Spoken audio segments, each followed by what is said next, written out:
Добар ден на сите, најпрво сакам да ви се заблагодарам што сте тука во толков број.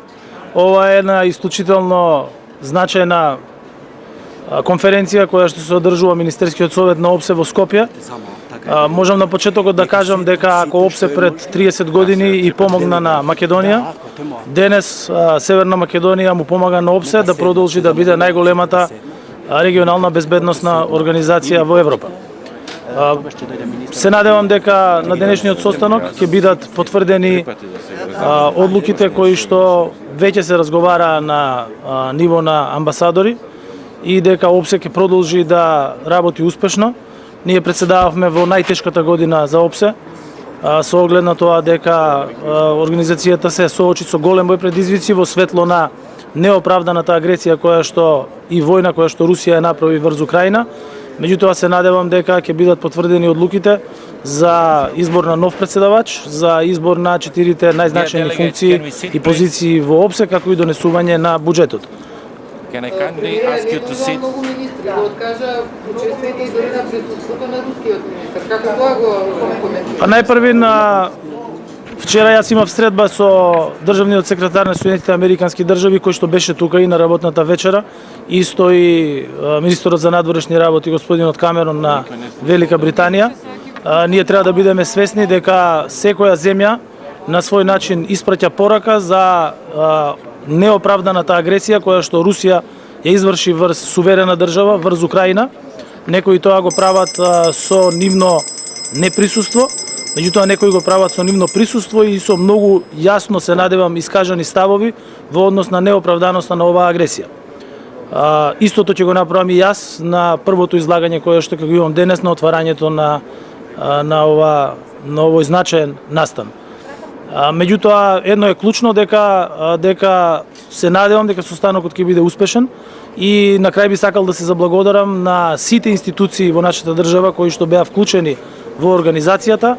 Сакам да се заблагодарам на Министерството за надворешни работи за успешното председавање во текот на целата година и на адресирањето на најважните безбедносни прашања во регионот на Европа, меѓутоа секако и во нашиот потесен регион во насока на обезбедување на долготраен мир и стабилност во Европа. Ова апсолутно ова вемо?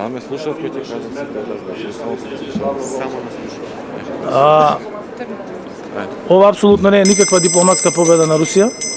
Ова е дипломатска победа на ОПСЕ, со оглед на тоа дека беше доведено во прашање функционирањето на ОПСЕ. Со ова ОПСЕ ќе продолжи да функционира и ќе продолжи да биде гарант на обезбедување на развој на демократските и на мирните процеси во Европа. Има билатерална средба со Лавров? Нема да имам средба со Лавров. Ви благодарам.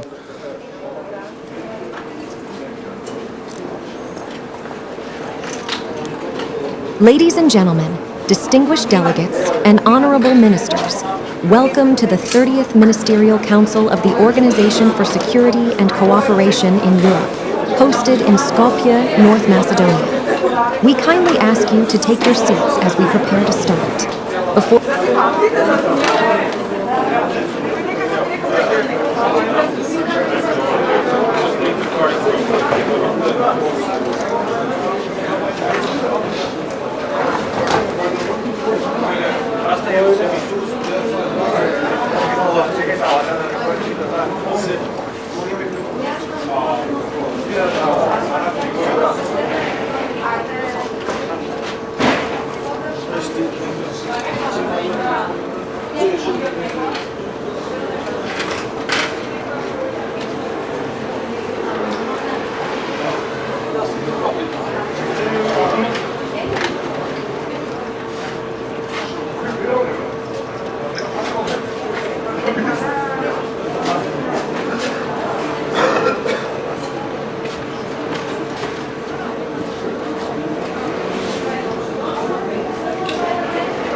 Ladies and gentlemen, distinguished delegates, and honorable ministers, welcome to the 30th Ministerial Council of the Organization for Security and Cooperation in Europe, hosted in Skopje, North Macedonia. We kindly ask you to take your seats as we prepare to start. Before we commence, let's have a look at the video we prepared for this occasion. Thank you.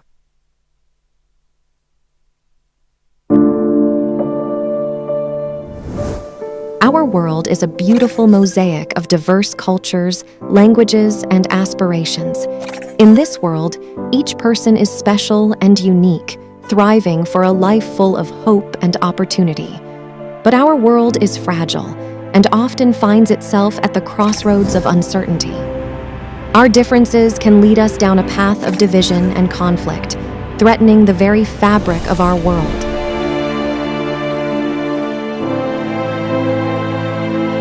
That's why, for nearly 5 decades, the Organization for Security and Cooperation in Europe has been a beacon of hope, unity, and peace. It's in our hands, at this very ministerial council, to overcome our differences and preserve the OSCE for the sake of the people. Every voice, every nation, plays a decisive role. Saving OSCE means safeguarding the aspirations of our people for a world free from fear, where diplomacy triumphs over discord. Let's unite at this decision-making meeting. Let's unite in our commitment to put people first. It's about people.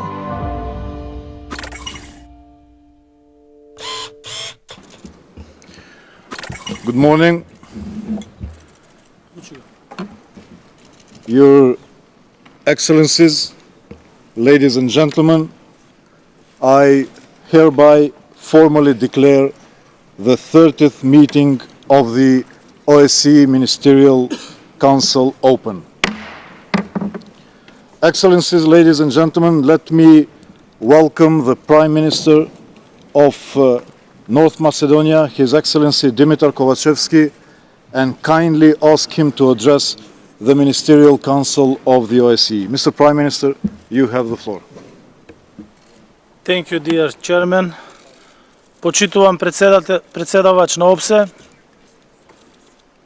министер Бујар Османи, почитувана генерална секретарка на ОПСЕ Хелга Шмид, почитувана председателка на парламентарното собрание на ОПСЕ Пија Каума, ваши екселенции, дами и господа, драги пријатели. Ми представува чест и задоволство да се обратам на 30-тиот министерски совет на ОПСЕ во нашиот главен град Скопје. Северна Македонија е позната по гостопримството и искрено се надевам дека вашите впечатоци овие денови ќе го потврдат тоа. Вложивме големи напори за да овозможиме продуктивен амбиент за овој еминентен собир на министри и високи представници на 57-те земји учеснички и 11 партнери за соработка, како и на генералната секретарка Хелга Шмид и представниците на секретаријатот, парламентарното собрание, автономните институции теренските мисии, специјалните представници на председавачот, како и на меѓународните организации и други релевантни учесници. Ова настане кулминација на нашето овогодишно председавање со ОПСЕ, кој и во редовни околности, верувам ќе се сложите, не е лесен ангажман. Но кога во декември 2020 година со консензус ни беше доделена честа да управуваме со оваа најголема регионална безбедносна организација, тешко кој можеше да предвиди дека пред нас ќе имаме вакви турбуленции и предизвици во регионот на ОПСЕ и пошироко. Како во поглед на тешкиот геополитички контекст и ескалацијата на безбедносните предизвици, така и во однос на функционалноста и иднината на самата организација. Визијата на ОПСЕ како платформа за кооперативна и сеопфатна безбедност беше сериозно тестирана во реалноста, а најмногу директно почувствувана од украинските граѓани. Воената агресија на Руската Федерација против Украина продолжи со несмален интензитет и разорувачки последици, потврдувајќи ја својата неоправданост и неправедност. Секој изминат ден и изгубени животи се сурова потврда на оцената дека воената агресија представува акт на флагрантно кршење на повелбата на Обединетите нации, принципите и заложбите на ОПСЕ, како и основните премиси на меѓународното право, но пред се на вредностите на хуманоста. Народот на Украина заслужува мир и војната мора да запре. Постигнувањето праведен и одржлив мир останува императив. Оваа војна продолжува да ги подкопува и темелите на ОПСЕ. Затоа, како клучно безбедносно прашање на нашиот регион и пошироко, централен приоритет за нашето председавање беше и останува да биде обезбедување суштинска поддршка за Украина и незиниот народ низ димензиите на ОПСЕ. Истовремено во рамки на нашето председавање должно внимание се даваше и на сите замрзнати конфликти и регионални нестабилности низ ОПСЕ регионот. Тоа е процесот за решавање на Транснистрија, ситуацијата во Јужен Кавказ и кризата во Нагорно Карабах, тензиите на северот на Косово. Иако е надвор од непосредниот ОПСЕ регион, секако, особено загрижувачки и со потенцијални широки импликации, е и неодамна разгорениот конфликт на Блискиот Исток. Оваа комплексна и нарушена безбедносна средина сериозно ги разниша довербата и диалогот, кои се основни столбови на оваа организација. Доведе и до исклучителна неизвестност со блокади околу буџетот, изборот на следен председавач и на клучните раководни функции, дури до мера да се слушаат прашања за основата на постоењето на ОПСЕ. Дами и господа, за момент да ги ставиме настрана националните агенди, за кои меѓу другото, верувам дека најдобро можат да се реализираат преку мирољубива соработка во еден мултилатерален систем базиран на правила и почит на основните вредности и принципи. Ниту една земја, без разлика на големината и силата, во денешно време, на долг рок, не може да просперира во изолација, ниту пак сама да се справува со комплексните предизвици на 21. век. Северна Македонија како силен поддржувач на мултилатерализмот и директен корисник на улогата на ОПСЕ при спроведувањето на демократските реформи и унапредување на состојбите во разни области, е цврсто уверена дека оваа организација е способна да направи разлика на терен. Тоа може да се потврди и преку пример од македонското општество, каде демократскиот изборен процес неминовно е поврзан со наблюдувачките мисии на ОПСЕ од ИХР. Токму и нашето мото за време на председавањето, за луѓето се работи, го рефлектира тоа уверување. Долготрајните дискусии во меѓународните форуми не треба да бидат апстрактна конструкција, туку да водат кон конкретни решенија кои имаат придобивки за граѓаните. Истовремено, кога е потребно, оваа организација игра важна улога во задржувањето на дипломатијата како алатка за обезбедување мир и спречување на војната и страдања. Северна Македонија, иако не беше директно дел од војните што уследија по распадот на Југославија, сепак во декадите по независноста беше соочена со голем број предизвици како на домашен, така и на надворешно политички план. Ниту еден процес на созревање, низ еден процес на созревање го чекореше долгиот и не секогаш рамен пат на меѓународно етаблирање и зачленување во различни мултилатерални организации. Тоа понекогаш подразбираше тешки, компромисни одлуки, но вистинското лидерство подразбира континуирано барање решенија и прогрес. Така, од корисник на безбедносни и превентивни мировни мисии, денес Северна Македонија е препознаена како фактор на стабилност и активно придонесува за безбедноста во регионот и пошироко. Имајќи го предвид сето ова, признанието што токму ние денес сме домаќини на Министерскиот совет на ОПСЕ е дотолку позначено. Истовремено тука и желбата да возвратиме на организацијата, која и со својата теренска мисија од 1992 година до денес дава свој придонес во напредокот на нашето вибрантно, инклузивно и разнолико демократско општество. Почитувани присутни, се надевам дека се евидентни нашите честни напори за силно, проактивно, ангажирано и компетентно раководење со ОПСЕ, водени од стремежот да дадеме свој карактеристичен и препознатлив придонес во процесите на остварување на поголема стабилност на поширок план. И натаму истрајуваме на нашата основна определба, што е единствен пат напред, да се поттикне инклузивен, суштински и отворен диалог заснуван на основните принципи на мултилатерализмот и во срцето на нашата организација. Во остварувањето на вака зацртаната цел, работевме напорно во тесна координација со секретаријатот на ОПСЕ и институциите на ОПСЕ, парламентарното собрание на ОПСЕ, теренските операции и специјалните представници и на прво место, секако, со земјите учеснички. Би сакал да им се заблагодарам на председавачот, министерот Бујар Османи и неговиот тим за неуморната посветеност и пожртвуваност во текот на председавањето. Им благодарам на сите останати вклучени во процесот, им благодарам на сите оние кои учествуваа во организацијата на овој исклучително значаен и најголем настан во историјата на нашата држава и ви посакувам успешна работа во предстојните 2 дена, со исход кој ќе овозможи излез кон помирни води. Сите ние во ОПСЕ имаме потреба од мир, стабилност, обновена доверба и соработка. Историјата ќе не суди по нашите дела. Ви благодарам. Благодарам.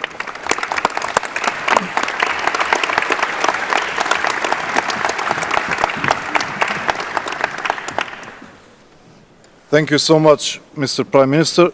Let me now proceed to agenda item 2, adoption of the agenda. Before you will find the draft agenda of this meeting, which has been forwarded to us by the Permanent Council as document MC-GAL/1/23. May I assume that we can now adopt this agenda? The agenda is hereby adopted. Let me now take up agenda item 3, address by the OSCE Chairman in Office. I shall now, in my capacity as Chairman in Office of the OSCE, deliver the statement. Your Excellencies, dear colleagues, ladies and gentlemen, I am honored to welcome you to the 30th Ministerial Council of the OSCE.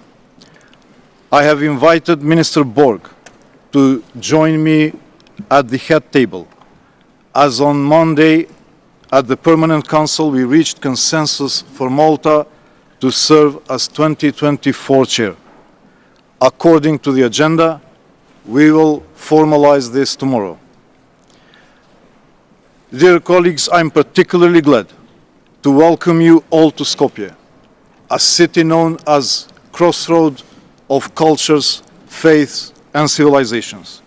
I hope you will have a chance to explore the historical and cultural heritage of our capital and feel the sense of diversity and coexistence it nurtures. 60 years ago, when 80% of our city was destroyed by a catastrophic earthquake, the world rallied for support. In times of dramatic Cold War divisions, Skopje became the symbol of global unity and solidarity. Ideology and global competition succumbed, humanity prevailed. Days after the tragedy, Jean-Paul Sartre stated, I quote, "Skopje is not a film, not a thriller, where we guess the chief event. It is a concentration of man's struggle for freedom with a result which inspires further struggles and no acceptance of defeat," unquote. So let us hope and strive that Skopje can once again provoke the best in us, in spite of our divisions and differences. The complex challenges of war and confrontation in the OSCE area, the blatant violation of our values and commitments, the crisis and enormous human suffering around us, they all oblige us to do more, to do better, to be inspired to aim higher. They all spell Sartre's word, no acceptance of defeat. And at the finish line of our chairpersonship, I send the message of hope that we won't miss our meeting with history, that we will respond responsibly to the gravity of the momentum, and that we will ensure a predictable and constructive future for the OSCE. Dear colleagues, I will focus my intervention on three key messages as chairman in office. Number one, the OSCE has endured and continues to deliver. North Macedonia took over the OSCE chairpersonship in a year of active war, with unprecedented threats to the European security and to the international rules-based order. Russia's war of aggression against Ukraine flies in the face of all that this organization holds dear, the Helsinki Final Act and other key documents that underpin the European security and its unwavering commitment to human security. The war undermined trust, dialogue, and our capacity to deliver. Above all, it devastated the lives of ordinary people, their right to live freely, trembling with fear of war and warlike circumstances. Within the OSCE, dialogue and cooperation has been replaced with a dialogue of division and polarization. Consensus, often instrumentalized for achieving national political objective rather than serving collective interests, has been weaponized, making even prudent initiatives distant and difficult to attain. This complex backdrop created a uniquely challenging operating environment for our chairpersonship. But despite these extremely difficult contexts, we remained resolute on our course to serve as a devout guardian of OSCE values and commitments. Backed by the vast majority of participating states, we managed to avoid defeatism and convene disparate voices and critical energy to address varied challenges to the OSCE's existence together. And I feel free to say that we managed to maintain our organization's relevance and utility. All of us together managed to preserve the OSCE. Dear colleagues, the OSCE pivoted successfully and stands forbearing and resilient in the face of all challenges and trials.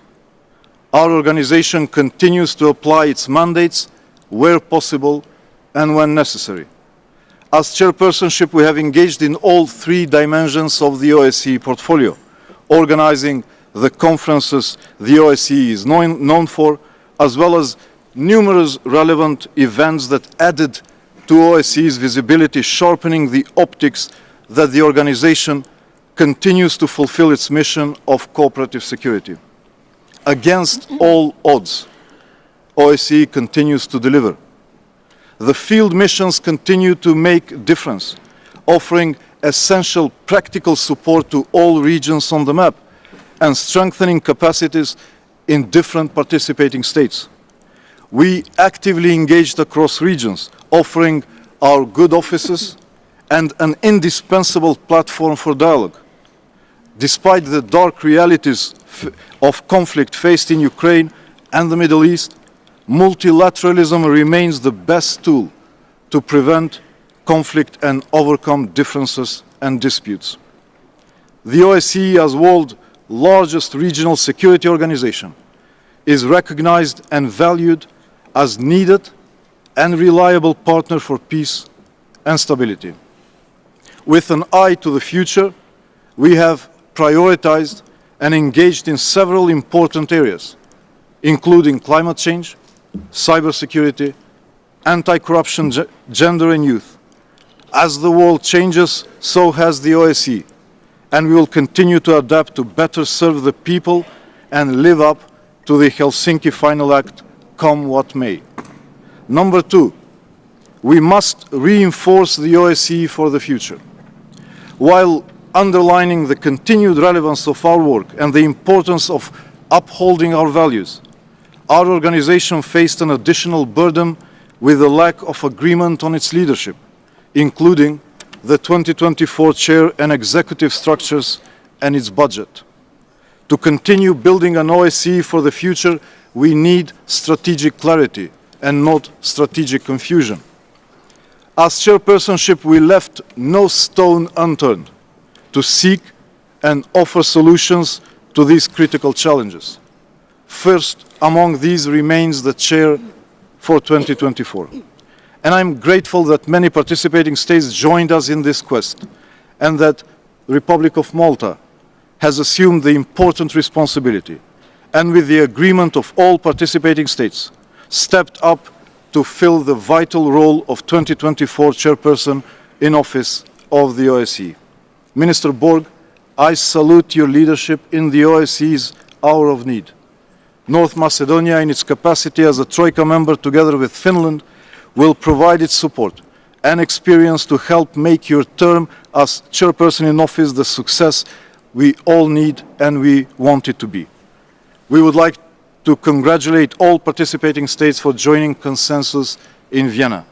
At the same time, I'm confident that Estonia would have served as a competent and dedicated chair and that their righteous commitment to serve as a chair of the OSCE will come forth soon. This organization, like any other, needs and deserves leadership. In addition to a chair, the OSCE requires a Secretary General, a Director of the Office for Democratic Institutions and Human Rights, a High Commissioner on National Minorities, and a representative on freedom of the media. The participating states have demonstrated their strong support for the OSCE, its structures and mandates, but this commitment is still necessary to resolve these key questions. Without a budget, chair, or executive structures, the OSCE will struggle mightily to deliver the solutions and outcomes our people expect. The OSCE's programs, field missions, and mechanisms create confidence and trust in our common region, paving the way to greater security and stability for all of us. We cannot allow these tools that have made a difference in the lives of so many to lie unused due to internal inability to wield them. That is paradoxical and unacceptable, and most of all, a betrayal of the people we serve. Last year in Łódź, I emphasized that the weight of today's uncertainty lies on our shoulders. So does the burden of responsibility. I underscore that if we are serious about our very own and the future of our organization, we must act accordingly, in line with our values, common purpose, and entrusted mandate. What the OSCE offers is simply too valuable for us to fall short of our people's demands and expectations. Instead, we need a strengthened organization, refreshed, reinforced, and ready to continue meeting the real challenges we face now and beyond the immediate horizon. We must deliver, and let me repeat, we must deliver. We are here to serve the interest of the people. And number three, the OSCE exists for the people. As chairman in office, I have said since day one that it's about people. Throughout this year, we spared no efforts to promote the message that the OSCE exists and functions for the benefits of its people. Our focus was indeed on the people of the OSCE region, acknowledging the OSCE's role and responsibility in facilitating human security. This concept has guided our minds and hands and is here to stay. Building an OSCE for the people narrative will be North Macedonia's legacy for the future of our organization. And I'm glad that it has been embraced by so many. For us, as the chairpersonship in office, the choice of a narrative was neither a coincidence nor a PR stunt. When we said it's about people, we actually paid tribute to our challenges, our history, and our experience with the OSCE. We have managed to build a resilient multi-ethnic state against all odds in a decade and a region defined by war and hostilities, due to our determination and courage, but also due to OSCE's relentless and constructive support in the most sensitive areas of human security, interethnic dialogue, rule of law, human rights. We can proudly say that OSCE has really worked for the people of North Macedonia. As we begin our ministerial council, I implore all of us to remember this motto, to assert its relevance, and to keep our focus where it belongs, on the people of the OSCE region and what is best for them, regardless of their nationality, ethnicity, race, color, religion, gender, sexuality, or creed. It is our responsibility and our duty to uphold and implement the Helsinki Final Act. We owe this to our people to hold each other accountable on their behalf and ensure that their rights and security are protected and ensured. We have seen the devastating effects of the ongoing aggression on the people of Ukraine and have witnessed the unacceptable carnage caused by a government abandoning the values and principles of the OSCE and pursuing its political goals through the use of force. The OSCE must serve as an active platform for accountability in times when tensions and conflicts are on the rise. The shock are felt across far and wide, with diverse ramifications over human lives. This year we have also observed humanitarian challenges elsewhere in the OSCE, as over 100,000 Karabakh Armenians fled their homes and homeland, with no sense of if or when they would be able to return. Safeguarding their rights and security is in line with the OSCE commitments. The chairpersonship supports the continuation of political processes towards a peace treaty between Armenia and Azerbaijan. Sustained, constructive and inclusive dialogue in good faith is the only path towards durable peace. The OSCE offers the platform today, tomorrow, and for the foreseeable future. We should not forget that the OSCE is engaged across the region and works towards solutions for the immediate needs of the people. We have been entrusted valuable mandates in promoting compliance and continued adherence to OSCE principles and commitments while addressing different challenges in Eastern Europe, Southeast Europe, and Central Asia. As a trusted partner through its executive structures and autonomous institutions and field missions, OSCE remain active at all levels of our societies, contributing to the comprehensive security for all. Distinguished colleagues, conflict's negative impact on human security only validates the need for the OSCE, its values and unique toolkit, mechanisms and institutions which exist to not only prevent conflict, but to also address its consequences. And as I stated on many occasions in the past, the OSCE can do a lot during war, but it can do even more to prevent conflicts and mitigate the fallout of armed conflicts. For these reasons, we need this organization to foster multilateralism and facilitate cooperation so people can live freely and enjoy normal lives. Our discussion will be difficult, but I have learned something from my many years in politics. It is that the most difficult discussions are the most important ones, and they can be the most rewarding ones if we engage in them with the needed resolve and humility. Let us answer this call together, because it comes not from me as a chairperson in office, but from the people of the OSCE region, the people and citizens of our countries. So let me repeat again, it's about people. It's only about people. Our deeds of today are the legacy of our tomorrow. Thank you so much for your attention.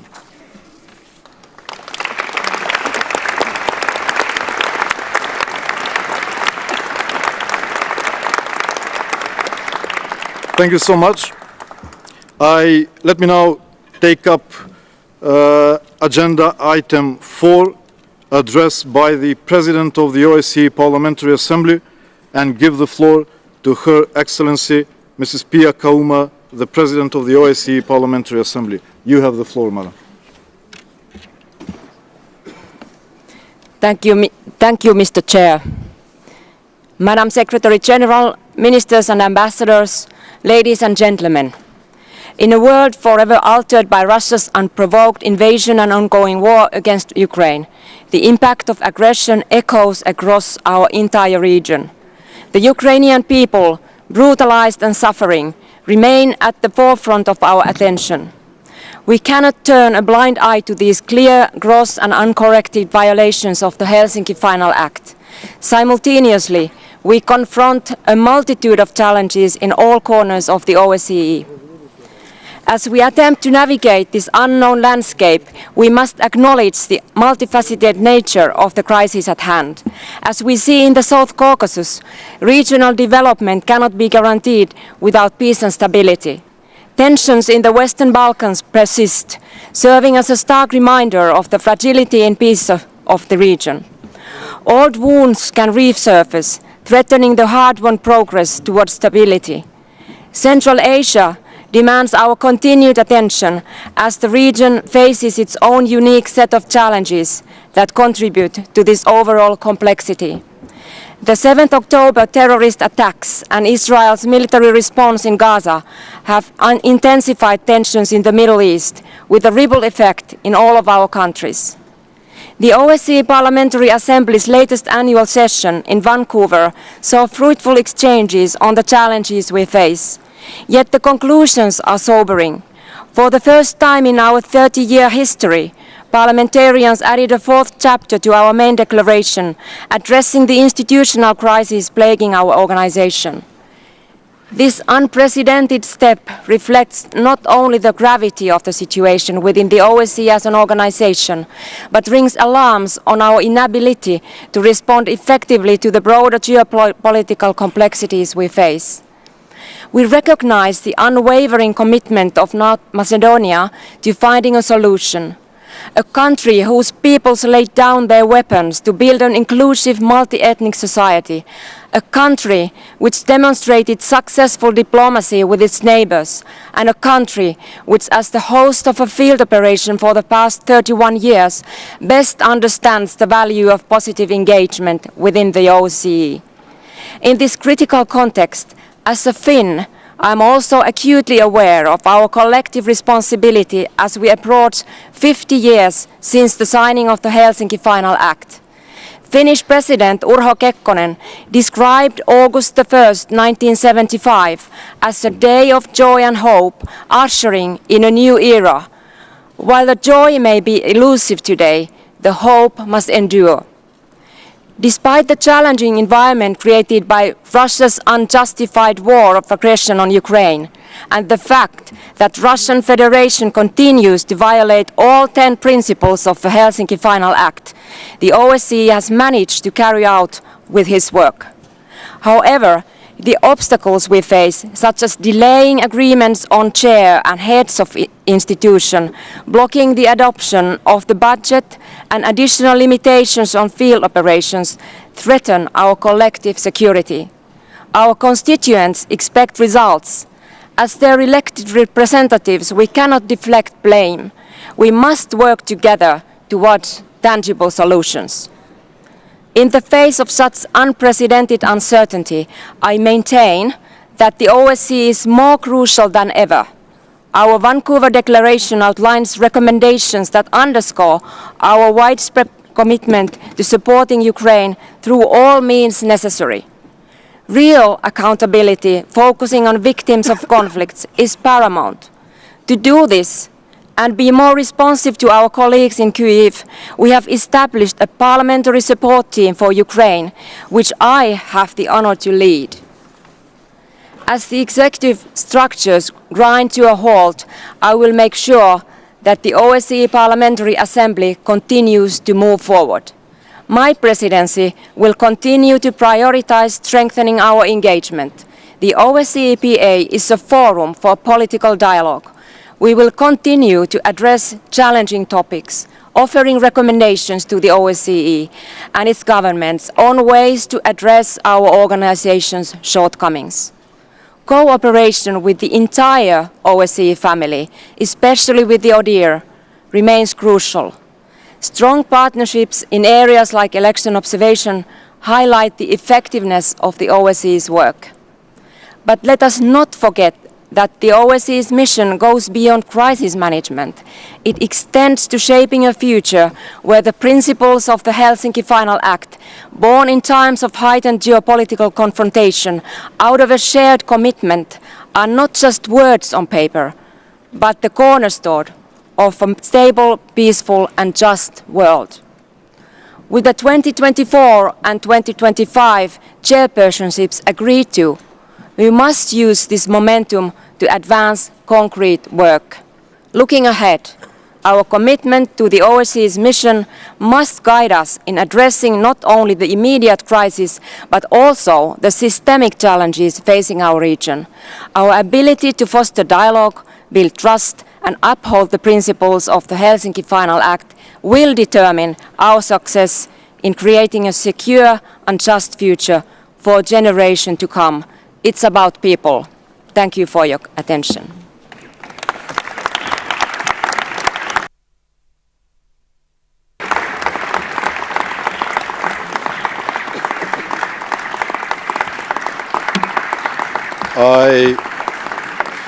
I thank Her Excellency Mrs. Pia Kauma, and now we take up agenda item 5, report by the Secretary General of the OSCE, and I give the floor to the Secretary General, Her Excellency Mrs. Helga Maria Schmidt, to deliver her report to the Ministerial Council. The floor is yours, Madam.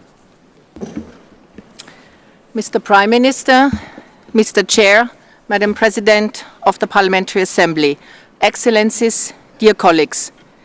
This is my third Ministerial Council as Secretary General of the OSCE, and it is an honor to deliver my report to you. And as we are gathered here in Skopje, the security environment we face across the OSCE region and beyond weighs heavily on all of us. We've just heard from the Prime Minister, from Minister Osmani, and from President Kauma about the serious challenges we face. And indeed, from all-out war to terrorism, from organized crime and corruption to climate change, from human trafficking to gender-based violence to intolerance and discrimination. And this organization, based on principles and commitments agreed by all participants in Helsinki nearly 50 years ago, is meant to not only address a range of security challenges, but also to hold its participants to account. I have served under 3 chairs: Minister Linde of Sweden, Minister Rau of Poland, and our current chair, Minister Osmani of North Macedonia. All of them have worked tirelessly to uphold and advance OSCE principles, including in the face of grave violations. And I'm deeply proud of having worked to serve these principles as well, as have my colleagues, Teresa Ribeiro, Matteo Mecacci, and Kairat Abdrakhmanov. Take the work of Teresa Ribeiro, our representative on freedom of the media, and her team. They provide staunch support for freedom of expression, free media, and the safety of journalists, all vital for free and fair societies. Or Matteo Mecacci and his staff at ODIHR. They promote and stand up for human rights, democracy, and the rule of law. They help reinforce good governance and provide support and expertise that bolsters a broad range of OSCE principles. And Kairat Abdrakhmanov, the High Commissioner on National Minorities, and his team in The Hague help prevent conflict by promoting inclusive dialogue and strengthening consultative mechanisms within and between participating states. From the beginning, we have worked in the spirit of a whole of the OSCE approach. And I'm grateful for the excellent cooperation, including with the Parliamentary Assembly, now President Kauma, and Secretary General Montella. As I conclude the third year of my tenure as Secretary General, I want to share with you what I have learned about the organization in this most tumultuous of times. I have seen the stranglehold that consensus-based decision-making can bring when not paired with the spirit of compromise. I have seen the hardship posed by the lack of an approved budget and the impact of insufficient resources based on more than a decade of zero nominal growth. I have felt the weight of responsibility for our staff in Ukraine on the 24th of February last year, the urgent work to relocate or evacuate them, the devastation of having lost a member of staff to shelling, and the ongoing anguish over 3 of our colleagues who continue to be detained for their work despite the functional immunity to which they are entitled. There is much that might lead to disillusionment. And yet, through all of this, I have seen how very much this organization has to offer. I have seen how through dedication and ingenuity, our staff have managed to deliver against the odds. And I have seen how unique and remarkable the value of what we deliver truly is to governments and communities across our region. Part of what sets the OSCE's work apart is our ability to foster regional approaches to shared challenges. Take, for example, our work in Central Asia. In Stockholm in 2021, I put forward suggestions of how to support our participating states in Central Asia in dealing with the implications of the brutal Taliban takeover of Afghanistan. You tasked me with developing a plan that addresses a broad range of the challenges across the region. So we developed a program in the Secretariat in cooperation with our field missions. And thanks to several donors, including partners, we are currently implementing 77 million euros worth of extra budgetary projects in this context that ultimately serve us all. The local expertise that we have built through our field presence, including here in Southeastern Europe, is another key aspect of the OSCE's added value. For instance, while armed conflict once tore apart Majevica in Bosnia and Herzegovina, today, thanks to the help of the OSCE mission here, the mayors of Majevica's municipalities are working together on economic and ecological development. This is just one example. I could give many more. But the point is that we are delivering unique value through a regional approach. And our work has more buy-in and greater impact because of how we work with governments and due to the local knowledge and expertise we have developed over decades. And here, let me pay tribute to our excellent local staff who are a key part of what makes the OSCE so effective. We need to remain effective so that we can respond when participating states request support. In Ukraine, while we had to close both of our missions last year, we continue to support the government and society to address the impact of the war, as well as to support the country's democratic institutions. This is possible due to the wholly extra budgetary work that is being done there with funding from 30 participating states and the European Union and a dedicated special representative on the ground. This supports 20 projects to address issues from the impact of landmines and the environmental effects of the war to trafficking in human beings. I was in Yerevan last week for the autumn meeting of the OSCE Parliamentary Assembly. Among other issues, I addressed the humanitarian situation facing the Karabakh Armenians who fled their homes nearly 2 months ago. We have followed that situation closely, and we stand ready to support a sustainable solution for all. Our years of experience with the conflict cycle, including in relation to confidence building and reconciliation, can be of service here. We offer solutions that are tailored to local circumstances, and we also address challenges that affect every one of our participating states. There are an estimated 25 million victims of human trafficking per year, and most perpetrators are never held to account.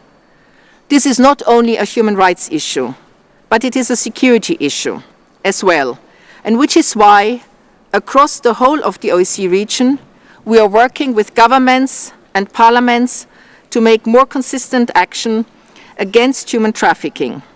I am proud that the OSCE is a global leader in this fight. On the security impacts of climate change, which you all agreed in Stockholm that the OSCE should do more on, we are playing a truly unique role. At the high-level conference I hosted in July, this was underscored by ministers who spoke about how the OSCE has been a game changer for fostering cooperation across their region. And by collaborating with actors from other international organizations and by involving all parts of society, not least women and youth, we are ensuring that our efforts are not only efficient but also sustainable. I'm very proud of the work we do to engage those who might be underrepresented, including national minorities, youth, and of course women. We are not only combating gender-based violence, but also promote women as agents for change, whether in water management or community policing. And through a network I launched last year, we are supporting women peace builders and mediators from across the OSCE region, as well as Afghanistan. We are helping them to improve their skills and expand their networks, because we need more women at all levels of decision-making. There are many more examples I could offer on cybersecurity, the work we do on connectivity, anti-corruption, and so much more. But you know the value of the OSCE, and you know that despite the challenges we face, we continue to deliver tangible results. As Secretary General, I'm the OSCE's Chief Administrative Officer. And I'm tremendously proud of the staff we have in the Secretariat, field missions and institutions. It is truly thanks to them that we are able to deliver so much value and so consistently, despite the difficulties. I have consistently sought to improve ways of working in the Secretariat and with the whole of the OSCE.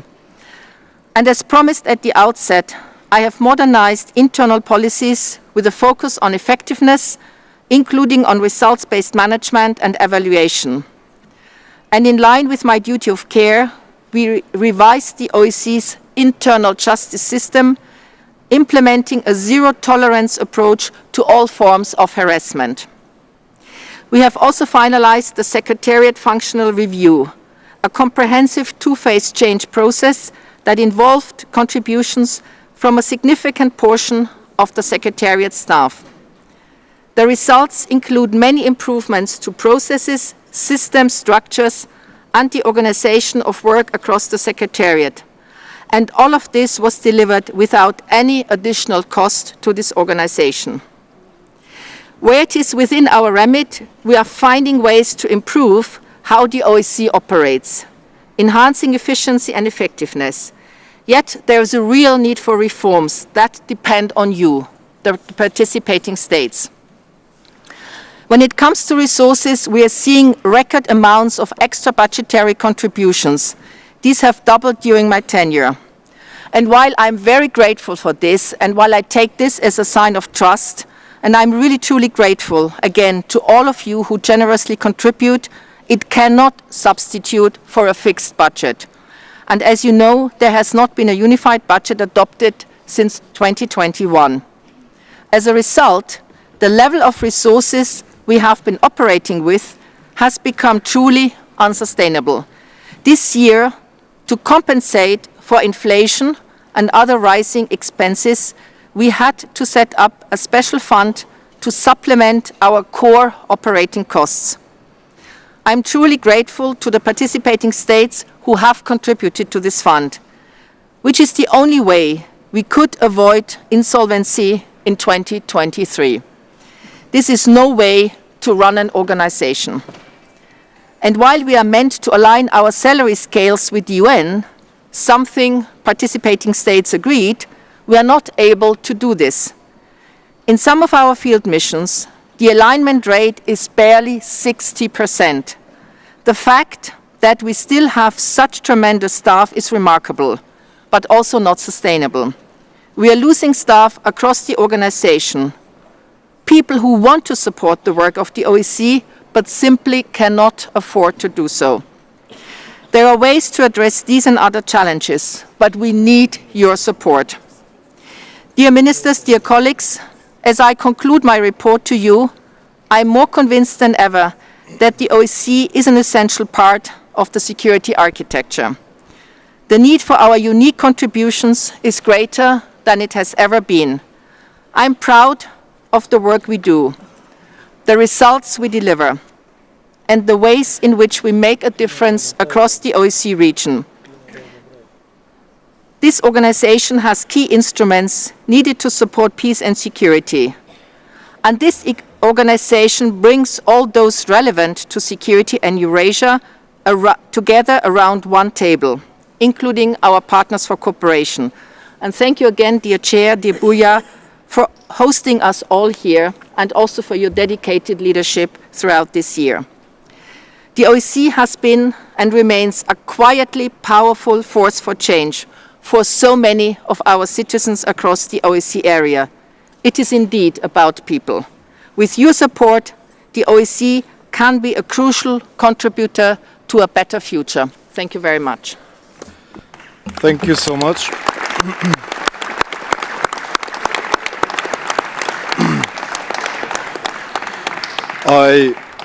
I thank the Secretary General of the OSCE, Her Excellency Ms. Helga Maria Schmidt.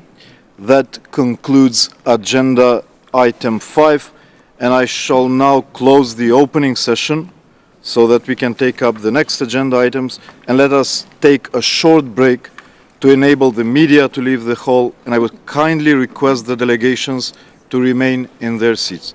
The opening session is closed.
Council open.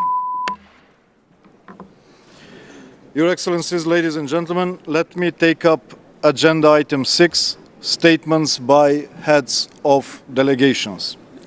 I invite you to present your contributions. At this point, I would like to remind you that in line with the rules of procedures, the speaking time should not exceed 3 minutes. Let me now give the floor to the first speaker on my list, the distinguished representative of Uzbekistan, Minister of Foreign Affairs, Bakhtiyor Saidov, followed by Spain. Bakhtiyor, you have the floor. Thank you. Thank you, Mr. Chairman. Distinguished heads of delegations, ladies and gentlemen. On behalf of Uzbekistan delegation, I extend a warm welcome to all participants of the 30th Ministerial Council. I express sincere gratitude to the OSCE Chairman, Minister of Foreign Affairs of North Macedonia, His Excellency Bujar Osmani, for the warm hospitality. We highly value the commendable work of the North Macedonian delegation throughout its chairmanship in the organization. Our appreciation also extends to OSCE Secretary General, Madam Helge Schmidt, for her tireless efforts to facilitate the dialogue despite the challenges in which the Secretariat operates. It's gratifying that on the eve of our meeting, we were able to reach the long-awaited consensus regarding the chairmanship in 2024.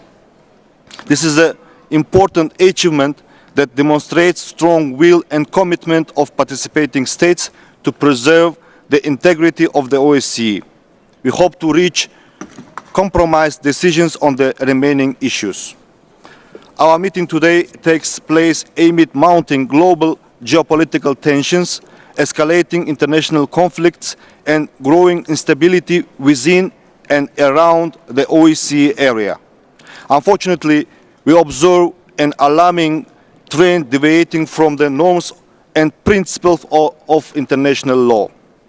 International institutions designed to ensure the global and regional security are undergoing acute crisis. This is due to a lack of trust between nations and their pursuit of individual policies, often at the expense of common interests. Regrettably, all these circumstances have a destructive impact on the effective functioning of the OSCE. They are undermining its significance as the largest regional organization dedicated to ensuring peace, security, democracy, and stability in a vast region with over 1 billion people. In this challenging situation, it's crucial to maintain a spirit of unity and inclusive collaboration. It's important to bound countries in a closer understanding that common interests outweigh existing contradictions. With this understanding, Uzbekistan remains steadfast in its commitment to active cooperation with the OSCE and the values it represents. The goals and objectives of the development strategy of Uzbekistan 2030, put forth by the leadership of Uzbekistan, align with the country's commitments in all three dimensions of the OSCE. We eagerly anticipate further deepening our partnership with the OSCE in the effective implementation of the strategy. Uzbekistan consistently advocates for the agenda of good neighborhood and regional partnership. We recognize that the long-term and sustainable development of our country is linked with the stability and well-being of the entire Central Asia. Throughout joint efforts, a new political environment has emerged in our region in recent years. The strong will of our leaders has enabled the resolution of challenges accumulated over decades. It transformed Central Asia from a region of challenges into the region of great opportunities and prospects.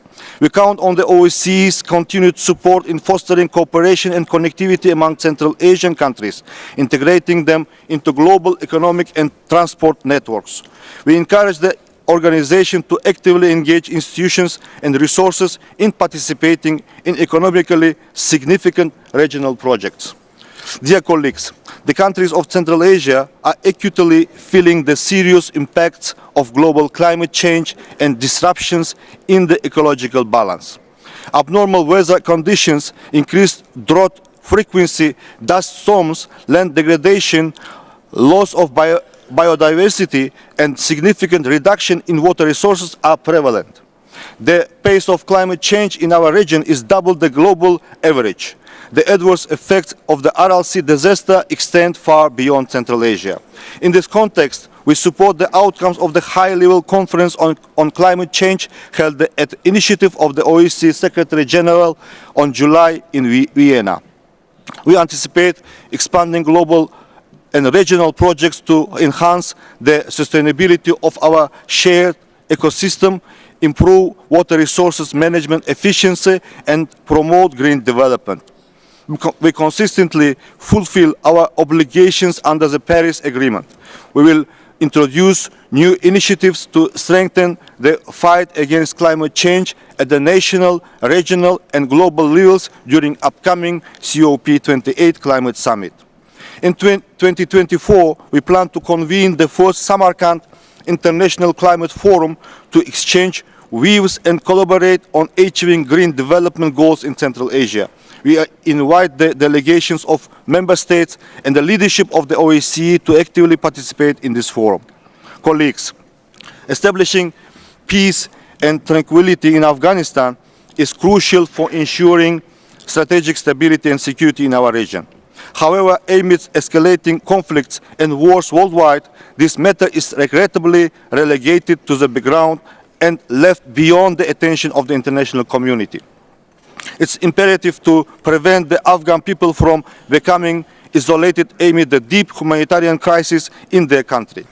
We welcome the OECD Secretary General's efforts to assist Central Asian countries in mitigating the impact of the crisis in Afghanistan. In collaboration with the OECD, we have successfully launched a project aimed at addressing cross-border challenges emanating from Afghanistan. We encourage the OECD and participating countries to support international transport and logistic hub for providing humanitarian assistance to Afghanistan and the educational center for Afghan citizens in Termes. Dear heads of delegations, the prevailing security challenges in our vast region and beyond requires stronger and, more importantly, unified OECD with sufficient resources to operate effectively. Therefore, it's imperative to adopt the consolidated budget as soon as possible. We support extending the mandate of the current Secretary General and heads of the OECD institutions. We must seek a balance between divergent priorities and interests. We stress the importance of preserving the rule of consensus in decision-making. It's a fundamental element of our organization's activities. In 2025, we will celebrate the 50th anniversary of the Helsinki Final Act, a pivotal document that laid the foundation for our organization. Even during the most challenging period, the OECD remained the platform enabling mutually acceptable solutions despite entirely opposing positions of countries. We firmly believe in the future of the OECD and aspire to overcome all existing disagreements. We are confident that the organization will transition into a new phase of development, more united, stronger, and effective. Thank you for your attention. Thank you so much. I thank Minister Saidov. The next speaker on my list is Foreign Minister of Spain, José Manuel Albares, who will speak in his national capacity but also on behalf of the European Union. José, you have the floor. Thank you. Congratulations to Northern Macedonia and to you, Buhar, for the annual presidency of the OECD in such a complex times. I will proceed in Spanish. Vivimos en la OSCE un momento convulso que supone un reto existencial para la organización. España condena y rechaza la agresión a Ucrania por constituir una violación flagrante de la Carta de las Naciones Unidas y del Acta Final de Helsinki que nos fundó. y pone en riesgo toda la arquitectura de seguridad europea. No podemos permitir que un Estado impulsor de ambos textos sea hoy quien los incumpla de la manera más flagrante. No podemos permitir tampoco que la ley del más fuerte prime sobre los principios que sostiene esta organización y todo el orden internacional. Por ello exigimos una vez más a la Federación Rusa el fin inmediato de su agresión y la retirada completa e incondicional de sus tropas de todo el territorio de Ucrania. Esta es la posición que defendemos con todos nuestros socios de la Unión Europea como país y también como presidencia del Consejo de la Unión Europea. Nos encontramos ante el momento más crítico en Europa desde la caída del muro de Berlín, un contexto en el que la noción integral de seguridad de la OSCE es más necesaria que nunca. Como también es necesario estrechar los lazos con los socios de cooperación mediterráneos y asiáticos de la OSCE, que son esenciales en la defensa de un orden internacional basado en reglas. Ante esta coyuntura internacional no nos podemos permitir el bloqueo interesado de esta organización por parte de países como Rusia, basándose en una errónea concepción del interés nacional. Nuestra organización debe de servir de manera cotidiana los fines para los que ha sido creada y que siguen siendo válidos y necesarios, que es el acercamiento entre países a menudo divergentes, apoyándonos en la regla del consenso entendida correctamente. Y a pesar de todo, existe un peligro inminente de parálisis derivado de la dificultad de alcanzar ese consenso sobre las principales decisiones pendientes, el más importante, la presidencia en 2024, el presupuesto unificado, la renovación de altos cargos. Con el primero de los puntos en este Consejo Ministerial se perfila la posibilidad de lograr un acuerdo de consenso para dotar a la organización por fin de una presidencia en 2024. España es firme partidaria de que se apruebe la candidatura presentada por Malta, que es un país miembro de la Unión Europea y a la vez es miembro no permanente del Consejo de Seguridad de Naciones Unidas. Y en relación con el segundo de los puntos, España es partidaria de que haya una renovación o al menos una ampliación temporal del mandato de los 4 altos cargos de la OSCE, la Secretaría General, la Oficina de Instituciones Democráticas y Derechos Humanos, el representante para la libertad de prensa, el alto comisionado para las minorías nacionales. Y finalmente, España defiende que se dote de recursos suficientes a la organización y a sus distintas actividades en las 3 dimensiones, evitando continuar con un presupuesto congelado desde 2021 que es a todas luces insuficiente para atender el funcionamiento de la organización. So thank you, Chair, and with your permission I will pass the floor to the delegation of the European Union. Mr. Chair, the following participating states have aligned themselves with the statement of the European Union: North Macedonia, Montenegro, Albania, Ukraine, Moldova, Bosnia and Herzegovina, Georgia, Iceland and San Marino. Mr. Chair, the European Union expresses gratitude to OSCE Chairman in Office, Foreign Minister Osmani, for hosting the 30th OSCE Ministerial Meeting in Skopje, as well as for the hospitality extended. The European Union commends the chairpersonship of North Macedonia for its efforts to lead the organization in challenging times, marked by Russia's illegal, unprovoked and unjustified war of aggression against Ukraine.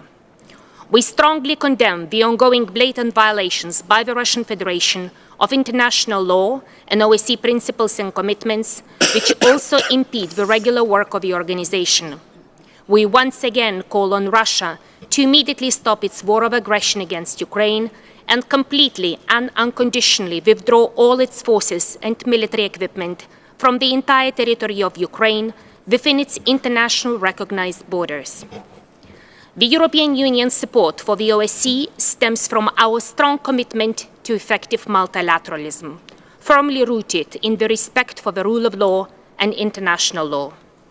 In light of Russia's ongoing brutal war of aggression against Ukraine, the European Union supports the OSCE's contribution to ensuring full accountability for all violations of international law, including international human rights law and international humanitarian law, and for all those responsible, including in leadership positions.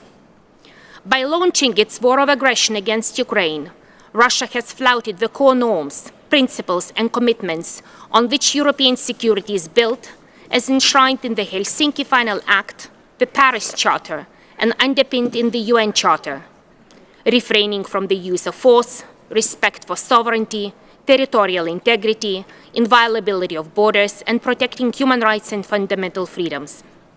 Although Russia has been trying to subvert them for years, including in Georgia in 2008, and in Ukraine at least since 2014, these principles are neither negotiable nor subject to revision or interpretation. They remain at the heart of the OSCE and are central to the EU's efforts to promote multilateralism and defend the rules-based international order that Russia is attempting to upend. Today, in Skopje, we want to reaffirm that Ukraine's security is Europe's security. The EU will stand unequivocally with Ukraine and its people for as long as it takes. The EU's commitment to Ukraine's independence, sovereignty, and territorial integrity within its internationally recognized borders remains steadfast. The EU and its member states have been at the forefront of the solidarity effort with the Ukrainian people. We have already mobilized 85 billion euro in financial, economic, humanitarian, and military support for Ukraine and its people.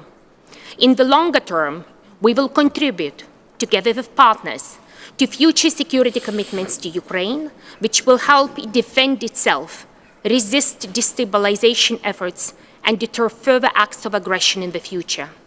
We will support Ukraine's repair, recovery, and reconstruction in coordination with international partners, including the demining process. The European Union and its member states will continue their intensified diplomatic outreach efforts and cooperation with Ukraine and other countries to ensure the widest possible international support for a comprehensive, just, and lasting peace, and the key principles and objectives of Ukraine's peace formula, with a view to a global peace summit being held. As our fundamental principles and OSCE commitments continue to be violated on a daily basis, the human dimension of a comprehensive security concept proves to be more important than ever. Russia's external aggression, with Belarus' complicity, is mirrored by harrowing, unprecedented internal repression of dissenting voices, as documented, inter alia, in the OSCE Moscow Mechanism report. We condemn Russia's systematic crackdown on human rights and fundamental freedoms. Russia must immediately and unconditionally release all those imprisoned on politically motivated charges in Russia and arbitrarily and illegally detained in temporarily occupied territories of Ukraine, including the free OSCE staff members. We also call on the Belarusian authorities to immediately and unconditionally release and rehabilitate all political prisoners and meet the demands of the people for free and fair elections. Mr. Chair, the EU reiterates its firm support to the independent sovereignty and territorial integrity of Georgia and the Republic of Moldova within their internationally recognized borders. The European Union will continue to support the Republic of Moldova in addressing the challenges it faces as a consequence of Russian aggression against Ukraine. We also welcome the efforts of the OSCE to increase the resilience of the Republic of Moldova in such challenging times.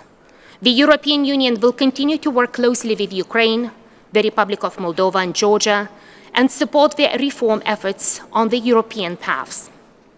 The European Union underlines its continued support for advancing a sustainable and lasting peace between Armenia and Azerbaijan, based on the principles of recognition of sovereignty, the inviolability of borders, and territorial integrity.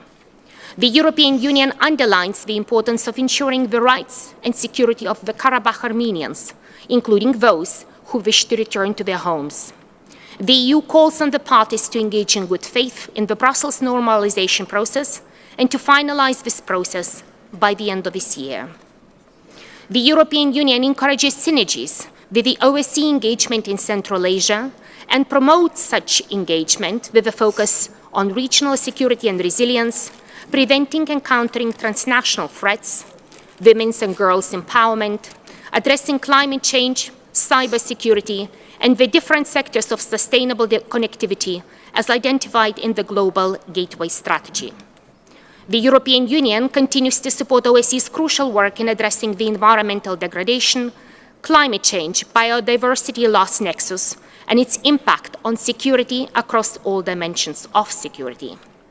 Civil society organizations and human rights defenders are an indispensable element in the system of checks and balances in a healthy democracy and in holding participating states accountable for the commitments that we have made in the OSCE.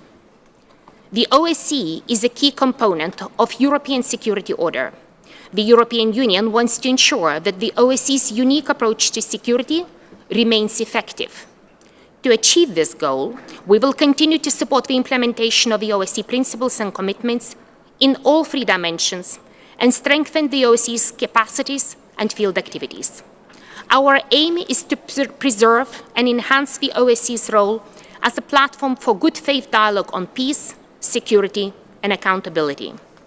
An organization that has the capacity to deliver for European security for its participating states and its people through the valuable work of its autonomous institutions, structures, and field operations, such as the support program for Ukraine, to which the EU and member states contribute substantially.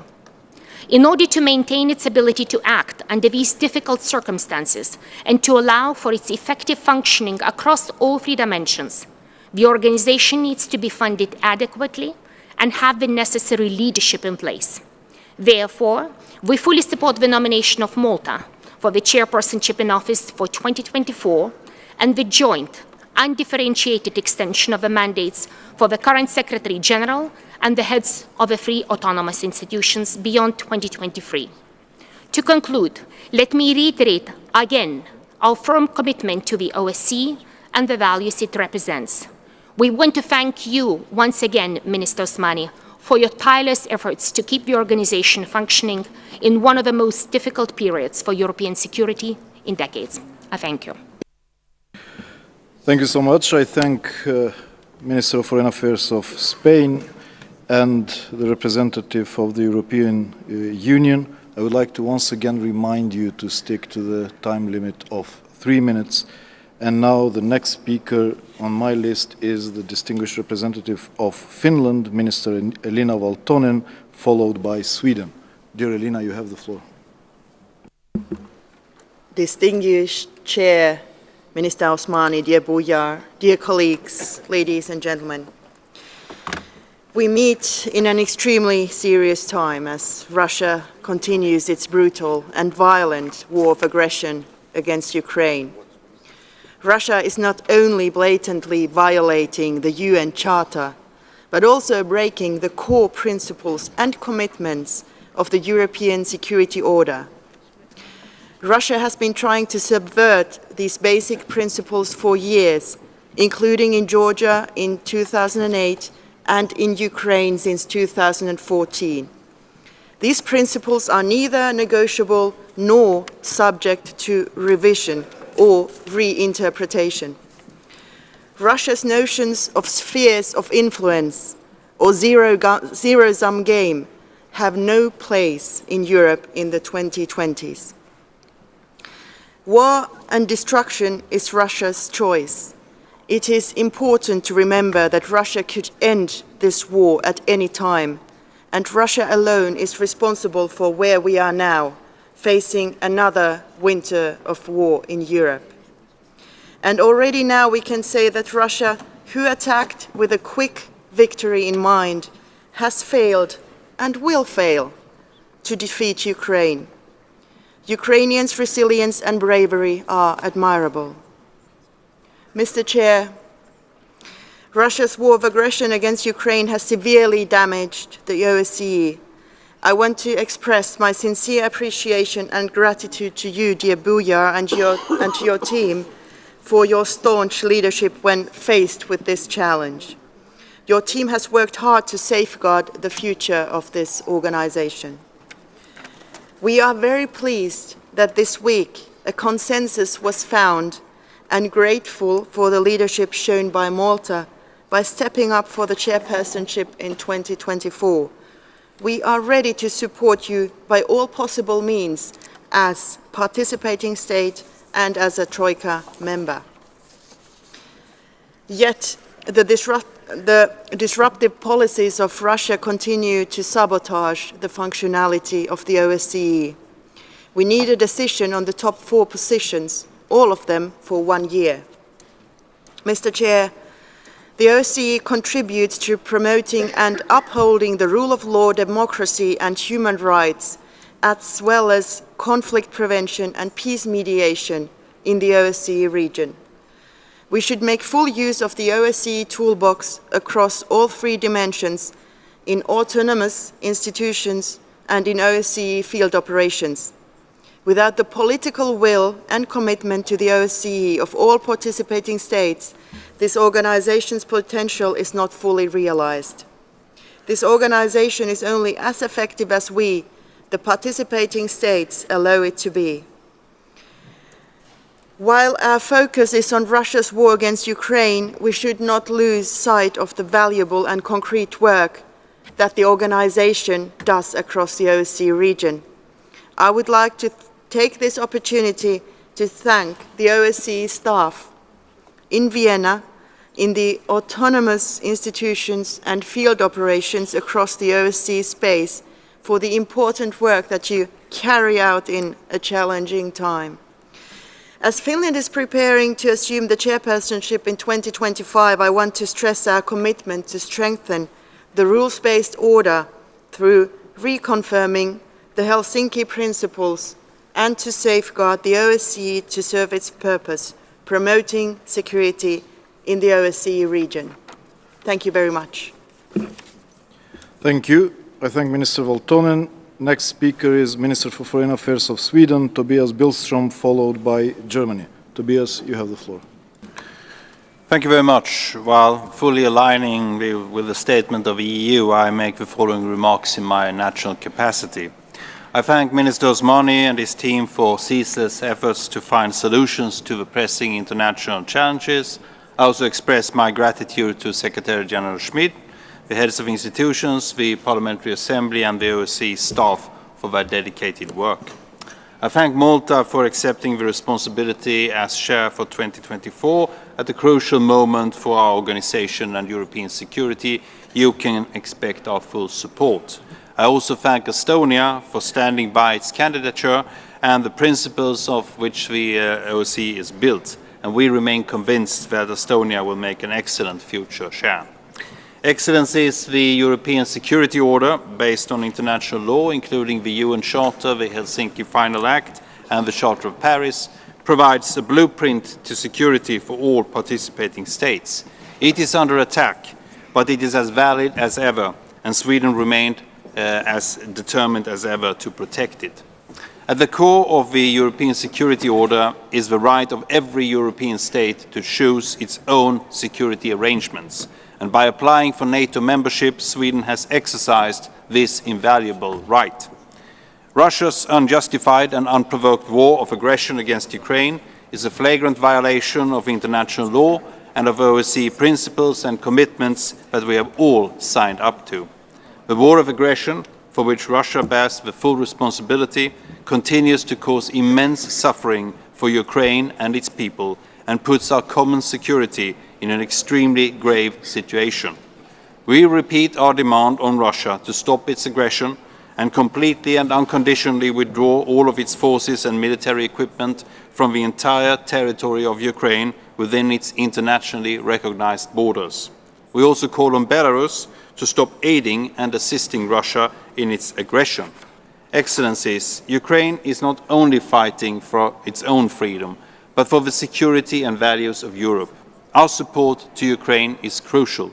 The European Commission's recommendation to open EU membership negotiations recognizes the impressive reform efforts made by Ukraine despite the ongoing war of aggression.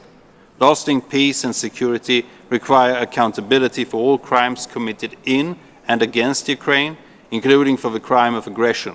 Impunity is not an option. Russia will be held to account. The OSCE is contributing to accountability efforts, including through ODIHR's monitoring activities, its open approach to civil society, and the Moscow Mechanism reports.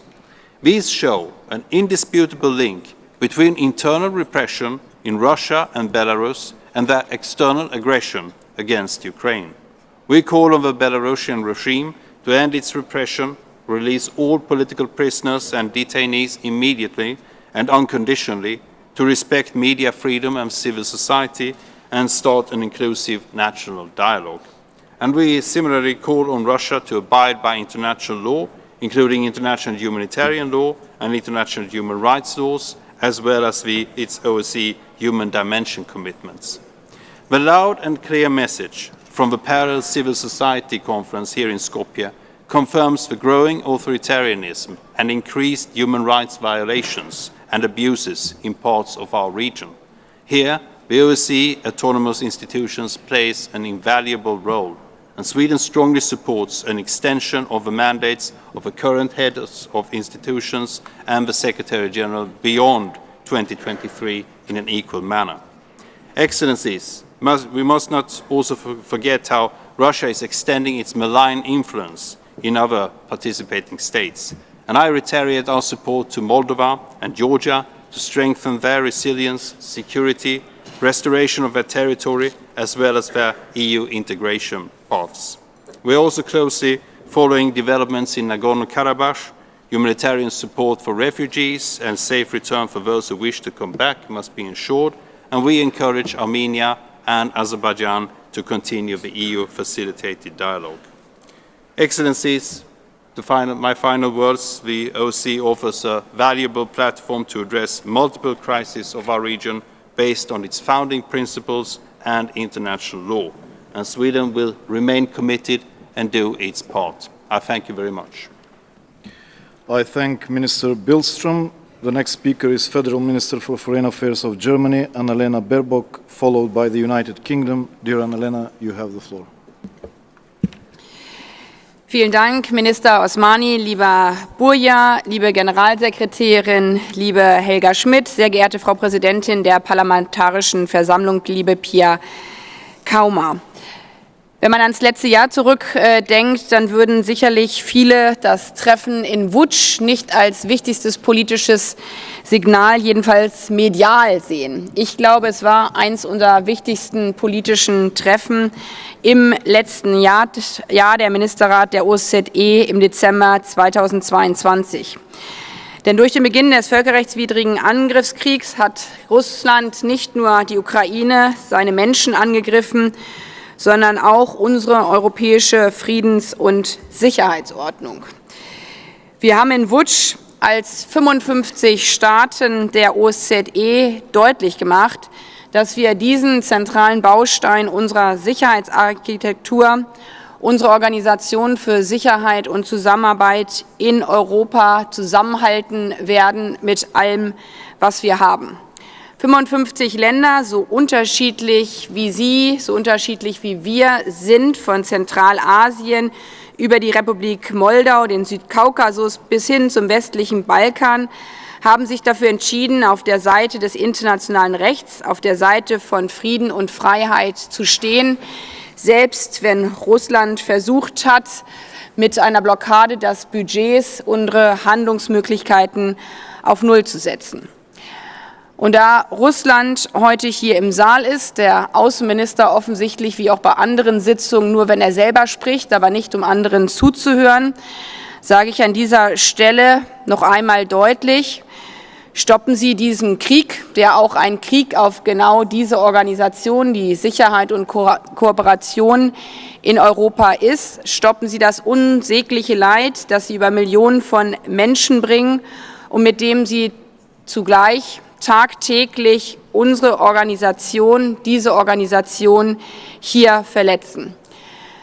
Dazu braucht es keine Verhandlungen, dazu braucht es schon gar keine Zugeständnisse der Ukraine. Es braucht eine Entscheidung Russlands, die Grundprinzipien dieser Organisation, der OSZE, einzuhalten, die Truppen zurückzuziehen und sich wieder für Frieden zu engagieren.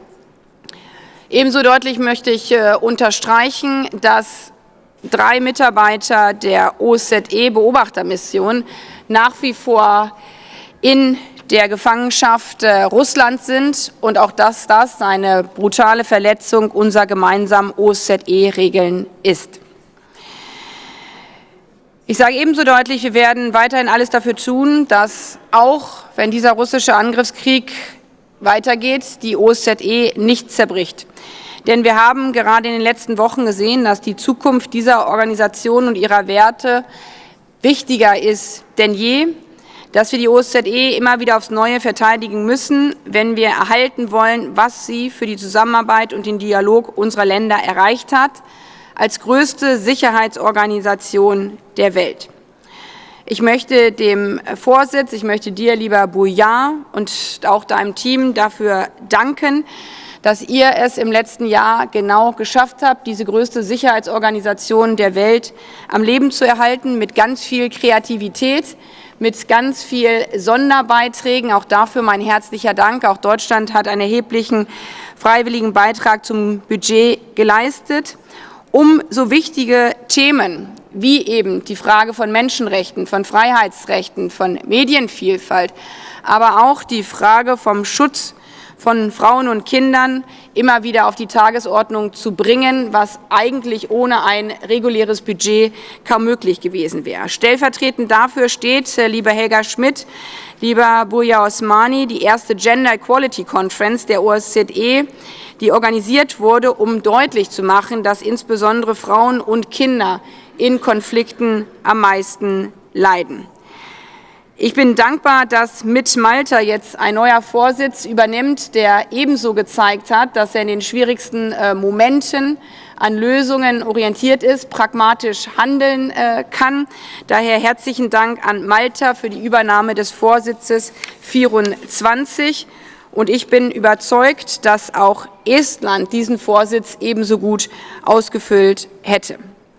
Aber ein Vorsitz allein reicht nicht aus, gerade um die wichtige Arbeit für die Menschen. Unter dem Motto steht ja dieses Jahr der OSZE, It's about the people, um diese Arbeit für die Menschen fortzusetzen. Dafür brauchen wir eine Generalsekretärin wie Helga Schmidt, dafür brauchen wir einen Medienbeauftragten wie Teresa Ribeiro, dafür brauchen wir einen Leiter von ODIHR wie Matteo Micacci und dafür brauchen wir einen Minderheitenkommissar wie Kairat Abdrachmanov. Ihnen allen möchte ich ebenso danken für Ihren unermüdlichen Einsatz während der letzten 3 Jahre, genau wie allen anderen Mitarbeitenden der OSZE, die die Werte dieser Organisation trotz der vielen Steine in ihrem Weg jeden Tag mit Leben füllen. Ich halte es für dringend erforderlich, dass wir morgen die Verlängerung eben von diesen 4 Personen gemeinsam beschließen. Arbeit funktioniert nur, wenn sie nicht ad hoc funktioniert, sondern langfristig. Deswegen war es guter Sinn und Zweck, dass die Arbeit auf 3 Jahre angelegt ist. Das halten wir nach wie vor für richtig, dass die Arbeit auf 3 Jahre ausgeführt wird. Aber ich möchte ebenso unterstreichen, wir werden nicht zulassen, dass eine Blockade der Handlungsfähigkeit dazu führt, dass die OSZE insgesamt nicht mehr arbeiten kann. Was allerdings nicht geht, ist ein Kompromiss von einem Kompromiss. Wenn es einen Kompromiss braucht, dann stehen wir bereit, aber Kompromisse von Kompromisse sind keine Kompromisse mehr, sondern sie sind dann eine Vollblockade. In diesem Sinne möchte ich an alle hier appellieren, alle, die bereit sind, auch zuzuhören und nicht nur selber hier Botschaften zu verkünden, dass wir alles dafür tun, die Handlungsfähigkeit unserer OSZE zu erhalten durch eine gemeinsame Entscheidung für die europäische Friedensordnung, durch eine gemeinsame Entscheidung für über 1 Milliarde Menschen in all unseren Ländern, so vielfältig wir sind. Es geht jetzt darum, die EU zu retten, saving the OSCE, meaning safeguarding our people. This is our responsibility. Herzlichen Dank.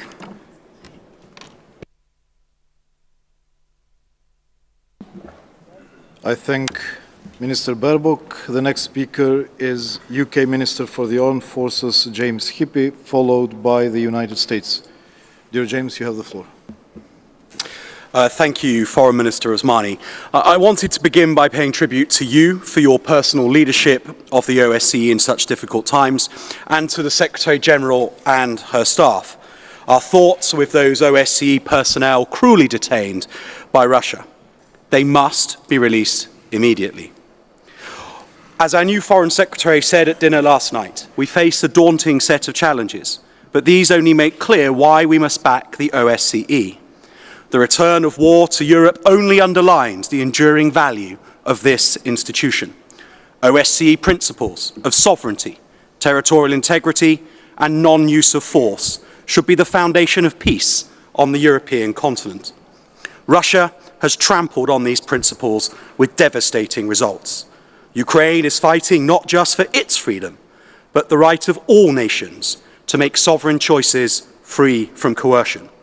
Sustaining Ukraine's success means sustaining our support. The UK will continue to provide the economic, military, humanitarian and diplomatic support to ensure that Ukraine prevails. We want them to secure the lasting peace that their people deserve and the European continent needs. Nor can we waver in holding Russia to account for its actions against OSCE principles and commitments that it co-wrote. The OSCE has played a key role through the Moscow Mechanism reports in exposing the appalling reality of Russian atrocities in Ukraine. Given the crucial role of the OSCE in holding Russia to account, it is no surprise to see their continued efforts to undermine this organisation. We are delighted that in Malta we have a highly qualified chair in office, but we also need an agreed and appropriate budget. And above all, we need institutional leadership as well. All 4 job holders are carrying out their mandates extremely effectively and should be extended for at least a year. The UK is committed to working with all participating states to hold ourselves accountable across all OSCE principles and commitments. The OSCE was forged in the middle of the Cold War. Since then, it has sat at the heart of Euro-Atlantic security, and it has had Britain's full support. Russia is failing in its illegal war, but it must fail completely. And must fail also in its attempts to disrupt this organisation. We must deliver a strong, functioning and adequately resourced OSCE. We owe it to the OSCE's founders, to our citizens and to future generations. I thank Minister Hippig, and the next speaker is Assistant Secretary of State for European and Eurasian Affairs of the United States, James O'Brien, followed by the Netherlands. Dear James, you have the floor. Thank you, Mr. Minister. I wonder if I could add a personal note to the views expressed thus far, with which I wholly agree. It's an honor to speak here. As Secretary Blinken and I were preparing for his remarks last evening at the dinner, we noted that across our career, the OSCE has been the shining star of how governments try to uphold human rights and basic values. The Helsinki Final Act was, for me, as a young person, an amazing statement that human rights were not just universal, but that they were local, embedded in each of our communities, and that each of our governments had a responsibility to try to uphold them. And so when we come together here, it's not just an honor, it's a privilege, but it's a choice. We come together here because we recognize that each of us struggle to meet these aspirations in all circumstances, and we need the help of our partners. And so we support this organization not simply for others, but we do it for one another, and we do it for ourselves. And as the chair so eloquently said at the start this morning, we do it for the most vulnerable populations in each of our societies. And if that is what we are here to do, I think we have to reserve special criticism for those who attempt to block the functioning of this organization, because it's a direct affront not just to values that were put on paper in 1975, but to the lives of millions of people across our societies who are simply attempting to exercise the basic rights that we all agree they are afforded. So in this context, I join with all of my colleagues noting what a difficult year it has been. Russia's further invasion of Ukraine is a complete affront to civilized standards, to international law, and to the principles on which this organization is based. The continuing conflicts in Georgia and Moldova require our renewed commitment to resolve them and to bring those societies fully in line with the choices of their people to be a part of a broader community of countries committed to the rule of law. Yet Russia continues to block the operations, denying the ability to hold the basic conferences around which this organization has long functioned, and is detaining personnel of the organization in complete violation of their rights and the principles of this organization. Yet, for all that, we see the OSCE throughout 2023 deliver exceptional work. The field operations, the reports of the special rapporteurs, the functioning of ODIHR, the use of the Moscow mechanism, properly named in this context, to call attention to human rights violations committed in Ukraine. All of them show a creativity and a commitment to the values of this organization, of which I hope the staff is justly proud, because I'm proud to be associated with the work of this organization in that context. I add my voice to those of my colleagues calling for Russia to stop its violations of these of the basic principles of the organization, but I'm not sure that they are yet willing to listen. And so with that, I want to close by thanking our colleagues from North Macedonia for an exceptional stewardship of this organization, for thanking the Secretary General Helga Schmid for her leadership, and for the special rapporteurs and the leadership of the organizations within the OSCE for the work that they have done, because it makes all of us better. As we look to 2024, I'm gratified that we have a strong and capable chair in Malta. I appreciate the willingness to step up and ensure that this organization is able to function well in 2024. I also want to note my appreciation for Estonia's willingness to lead the organization. It would have been an exceptional chair had it not been unfairly blocked. But I also appreciate its willingness to defer its leadership of the organization so that the organization can work well in 2024. It is vital that we see the leaders of the four main entities within the organization extended for a year. A simple agreement in that way would reflect, I think, the pattern of collaboration on which this organization is based. We have agreed on a chair that everyone can accept, and I think everyone except a very small number of states, particularly one, has expressed strong support for an extension of the four leaders for a solid year. And as my colleague from the UK noted, we want to see a sufficient budget agreed very soon. I understand that the numbers are agreed, and it's a matter of agreeing the political narrative. We hope to see that concluded within the next week by the ambassadors. So with all this, we believe the organization can thrive with Malta as its chair, that it will be able to do great work in 2024, and I hope that all member states are able to agree on the full extension of the four leaders. So again, I'm honored to be here, but this is a privilege and a choice. It is now the choice of the states that have been attempting to block the work of this organization to see whether they are willing to stand with the civilized community that is based on the Helsinki Final Act, or if they wish to continue their obstruction. The OSCE will do well either way, but it is a matter for them to choose whether they wish to be with us in this effort. Thank you, Mr. Chairman. I thank Assistant Secretary O'Brien. The next speaker is Minister of Foreign Affairs of the Netherlands, followed by Luxembourg. Dear Hanke, you have the floor. Thank you, Bujar. Excellencies, ladies and gentlemen, the OSCE is the largest regional security organization in the world and therefore an important platform for discussion. We have different opinions, but that is precisely why it is important to continue to speak to each other.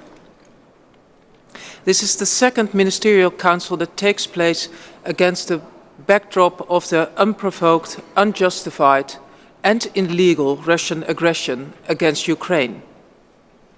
By waging this war, Russia has trampled on the UN Charter and the core principles of this organization as laid down in the Helsinki Final Act. Only Russia can stop this war. The Ukrainian people have been courageously defending their territory, their sovereignty, and their freedom. As our relentless search for justice, even since MH17, has shown, the Netherlands is not one for giving up. The Netherlands will continue to support Ukraine with whatever it takes for as long as it takes. And the Netherlands is pleased to announce that we will support Ukraine with an additional €2.5 billion support package for 2024. Russia's crimes in Ukraine are many, but allow me to focus on a few. The Netherlands strongly condemns Russia's policy of illegally transferring and deporting Ukrainian children. The same applies to Belarus' complicity in this. These policies are aimed at destroying Ukraine's identity and culture. Russia should immediately return the Ukrainian children to their homeland. I call on all OSCE participating states to support efforts aimed at reunification of these children with their loved ones. And the Netherlands urgently requests, like other states here, the Russian Federation to release the 3 OSCE employees still kept prisoner after more than 20 months. We are also deeply concerned about the deteriorating human rights situation in both Russia and Belarus.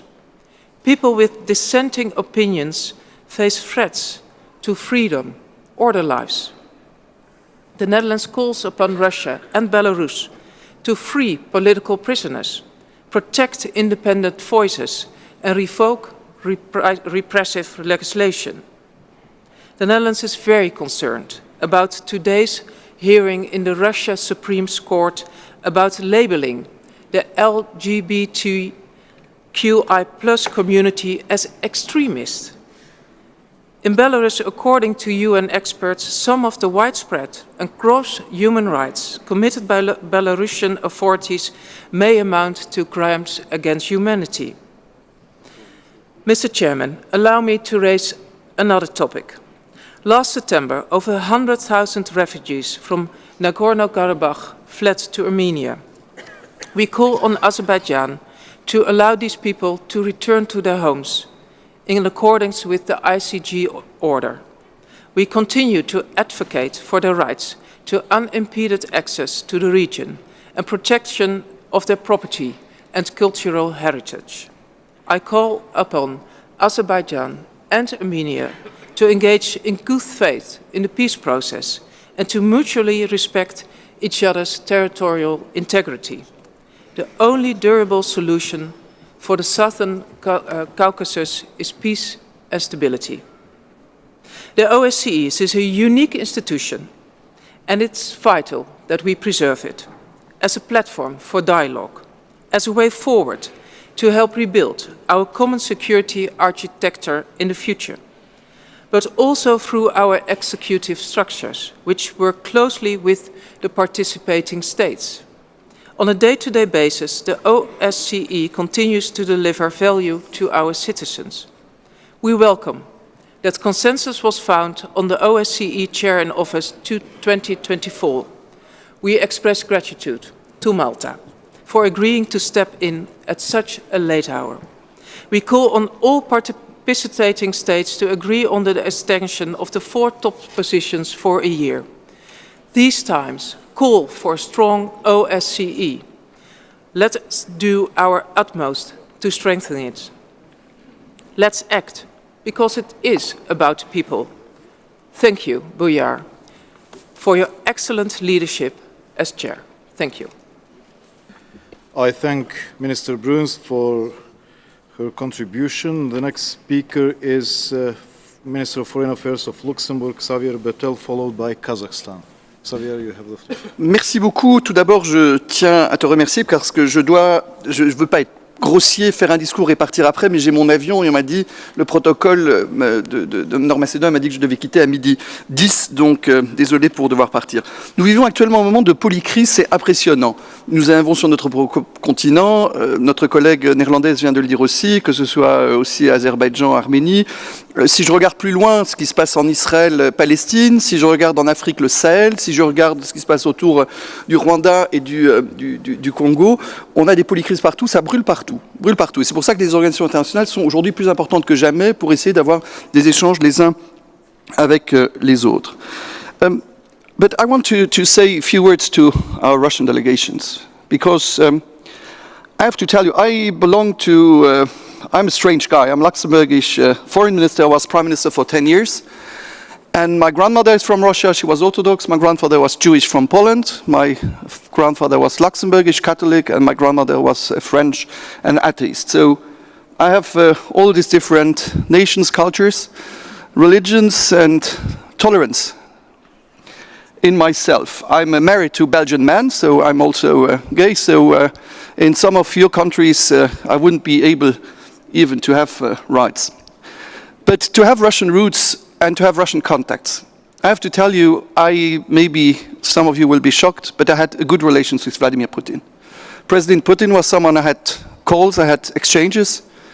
And at the beginning of the war, also, I called Volodymyr Zelensky and President Putin, and I tried to have exchanges. I felt after Bucha that there was no wish to find a solution. You can be shocked, you can be disappointed. I'm sad. With the behavior you had, you destroyed all we built up. Cultural, political, economic relations. And I'm deeply saddened that we are not able even to have exchanges. And during a call also with President Putin, I told him to know that his closest friends now is Pyongyang, it's North Korea, it's Syria, it's Eritrea. And to be so isolated and to see that the international community doesn't understand what happened. And in the calls I had with Vladimir Putin, he told me about the Russian language, he told me about Nazi, he told me about biological weapons. But we see that the narrative of your side is not the right one. To start a war is easy. To finish a war shows how leaders are. I'm sorry that you have to listen to me and not your Minister of Foreign Affairs, because it would have been the first time I would be able to have an exchange with him. It's never too late to see that you did a big mistake. You did a big mistake. And I'm sorry, because I tried at the beginning to have exchanges with you. I got criticized from other countries. They considered me as not solidary to trying to reach the hand to stop a war, where innocent people are dying every day. So I just can tell you, I won't be able to stay here to listen to Lavrov's answer. But stop what is not explicable, where there is no reason. And believe me, strength is not to show that you are stronger, but to end the pain of millions of people. Thank you.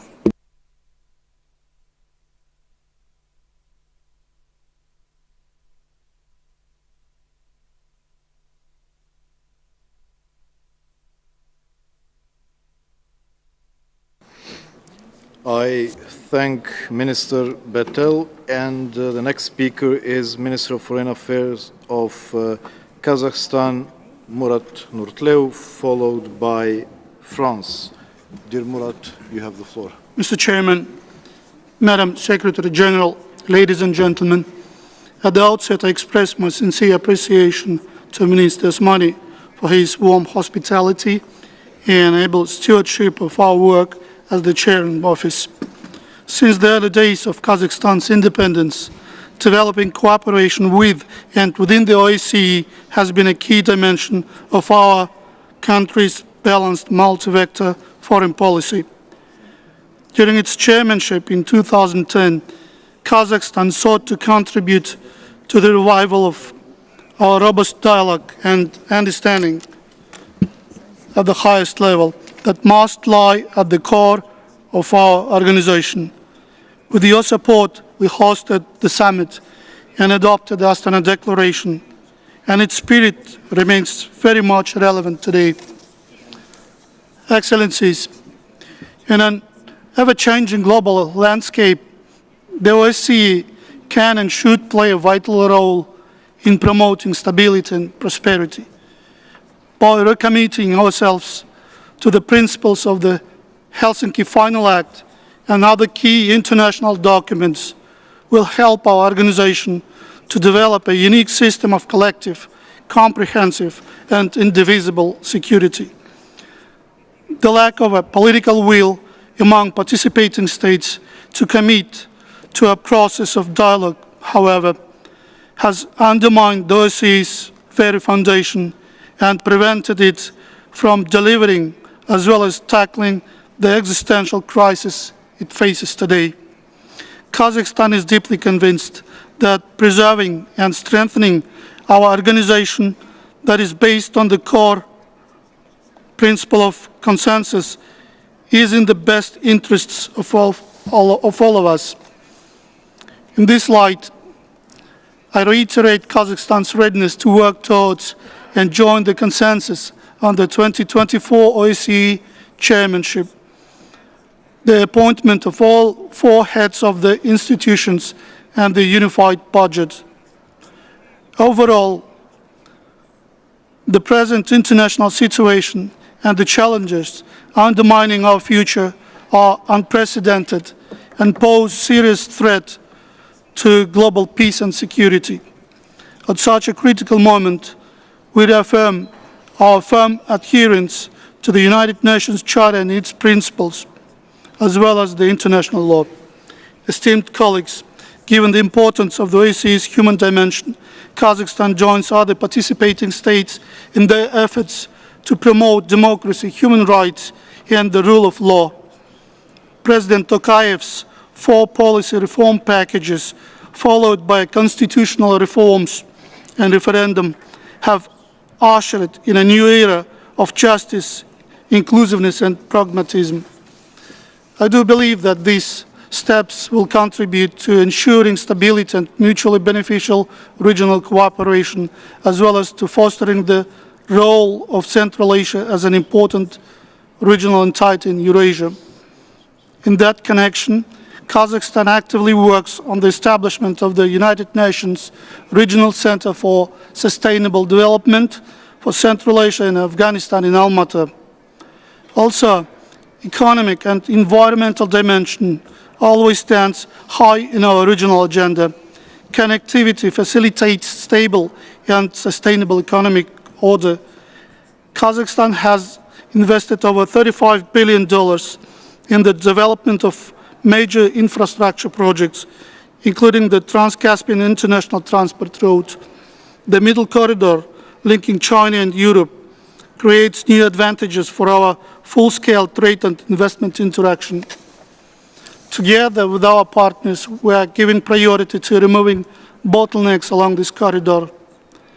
Climate change is yet another pressing challenge for Central Asia, and the problem that demands immediate collective actions, especially in our fight against severe droughts, floods, heat waves, and forest fires.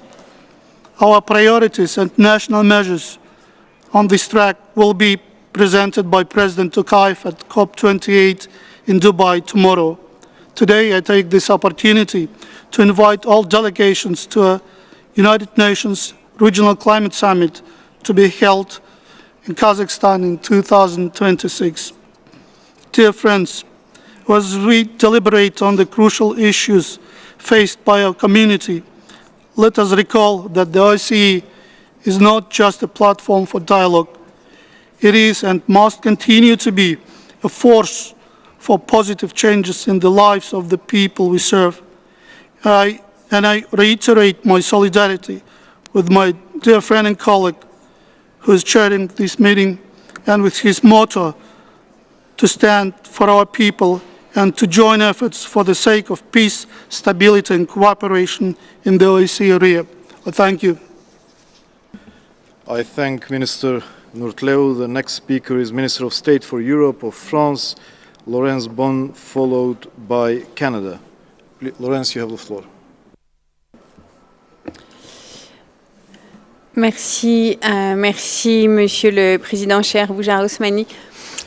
Mesdames et Messieurs les ministres, Madame la Secrétaire générale, chers collègues, d'abord je voudrais féliciter le Président de l'OSCE, Boujar Osmani, pour son leadership cette année et féliciter la Secrétaire générale et les 4 job leaders pour avoir tenu dans des conditions difficiles tout au long de l'année. La France s'aligne bien évidemment sur la déclaration de l'Union européenne et je vais ajouter quelques points en ma capacité nationale. En attaquant massivement, délibérément l'Ukraine, la Russie a enfreint toutes les règles du droit international. Elle s'est affranchie des fondements de l'ordre européen à laquelle elle prétendait appartenir et des traités de l'architecture de sécurité européenne. Par son agression injustifiée et injustifiable contre l'Ukraine depuis plus de 20 mois, avec la complicité du régime biélorusse, la Russie bafoue les principes de l'OSCE. Cette guerre, c'est évidemment l'Ukraine qui en est la première victime. Ce sont des enfants ukrainiens qui ont par milliers été déportés vers la Russie, comme l'a documenté le rapport publié dans le cadre du mécanisme de Moscou de l'OSCE. Comme mes collègues européens et au-delà, nous exhortons la Russie à cesser son agression, ce qui implique le retrait complet, inconditionnel et immédiat de ses troupes et de ses équipements militaires du territoire ukrainien dans ses frontières internationalement reconnues. Notre détermination est sans faille pour soutenir l'Ukraine et ne faiblira pas. Face à la poursuite insensée de l'agression russe, nous soutenons pleinement le travail engagé autour du plan de paix du président Zelensky. Et à ce titre, je salue la réunion organisée à Malte le 28 octobre dernier et la participation d'un nombre croissant d'États qui témoignent de notre engagement collectif à répondre aux répercussions globales de cette guerre. Ce qui est en jeu aujourd'hui, c'est la préservation de la souveraineté, de l'indépendance, de l'intégrité territoriale, de l'inviolabilité des frontières et le règlement pacifique des tous les principes sur lesquels repose l'OSCE. La Moldavie et la Géorgie subissent également la violation par la Russie des principes fondateurs de l'OSCE à travers la présence militaire illégale russe sur une partie de leur territoire et des nombreuses attaques hybrides qui visent à saper les fondements de leur société démocratique. S'agissant de la situation dans le Caucase du Sud, nous déplorons que 100 000 Arméniens du Haut-Karabakh aient été forcés de quitter le Haut-Karabakh après l'offensive militaire entreprise le 19 septembre par l'Azerbaïdjan avec la complicité de la Russie. La France appelle à la mise en œuvre de la décision de la Cour internationale de justice du 17 novembre 2023. Elle a aussi demandé que l'Azerbaïdjan veille à ce que toute personne se trouvant au Haut-Karabakh ne fasse pas l'objet de recours à la force ou d'intimidation. L'OSCE fait partie intégrante des priorités françaises et nous sommes déterminés à la défendre. Je souhaite d'ailleurs saluer les efforts de la présidence macédonienne de nouveau pour conduire l'OSCE dans ce contexte difficile, marqué également par l'aptitude obstructionniste de la Russie qui a constamment cherché à affaiblir l'organisation. Et je salue le ministre Jan Borg pour reprendre le leadership à la suite de la Macédoine du Nord. À cet égard, il n'est pas envisageable de ne pas prolonger les 4 top jobs d'au moins 1 an quand nous en demandions 3. Le programme de soutien en Ukraine est l'un des exemples de la capacité d'action de l'OSCE que la France soutient et nous devons continuer à travailler pour renforcer son action en lien avec les autorités ukrainiennes. Les missions de terrain de l'OSCE continuent de renforcer la sécurité des États participants et de leurs citoyens dans les Balkans occidentaux, en Asie centrale et en Moldavie. Et dans le Caucase du Sud, nous sommes favorables à ce que l'OSCE s'engage davantage au bénéfice des populations locales. J'insiste, la capacité d'action concrète de l'OSCE repose en grande partie sur l'action conduite par les titulaires des 4 postes à responsabilité de l'OSCE. C'est pourquoi nous demandons sans plus tarder un accord pour leur prolongation en paquet pour au moins 1 an, ce qui est déjà un compromis par rapport à la proposition initiale de 3 ans pour tous. J'adresse de nouveau pour conclure tous mes remerciements à la présidence de la Macédoine du Nord, tous mes vœux de succès à la prochaine présidence maltaise, dont je salue le ministre Jan Borg, que j'assure du plein soutien de la France, comme nous aurions soutenu l'Estonie, tout à fait légitime pour mener cette organisation. Je vous remercie. I thank Minister Bond. The next speaker is Parliamentary Secretary of Canada, Mr. Robert Oliphant, followed by Ireland. Mr. Oliphant, you have the floor. Merci, Monsieur le Président. Je vais continuer en français avec un accent canadien-anglais. Alors que nous sommes réunis ici aujourd'hui, la Russie poursuit sa guerre brutale contre l'Ukraine. Avant tout, nos pensées sont avec les Ukrainiennes et les Ukrainiens qui subissent et continuent de subir des attaques incessantes contre leur pays, leur maison, leur culture et même leurs enfants. La Russie tente de détruire l'Ukraine, son identité et son avenir. Malgré cet assaut, la population ukrainienne continue de se mobiliser et de se défendre et de défendre son pays, et le Canada demeure solidaire de l'Ukraine aujourd'hui et demain. Russia's interference is not limited only to Ukraine. Russia has also repeatedly undermined the sovereignty and territoriality of Georgia and Moldova, most recently by interfering in democratic elections in Moldova.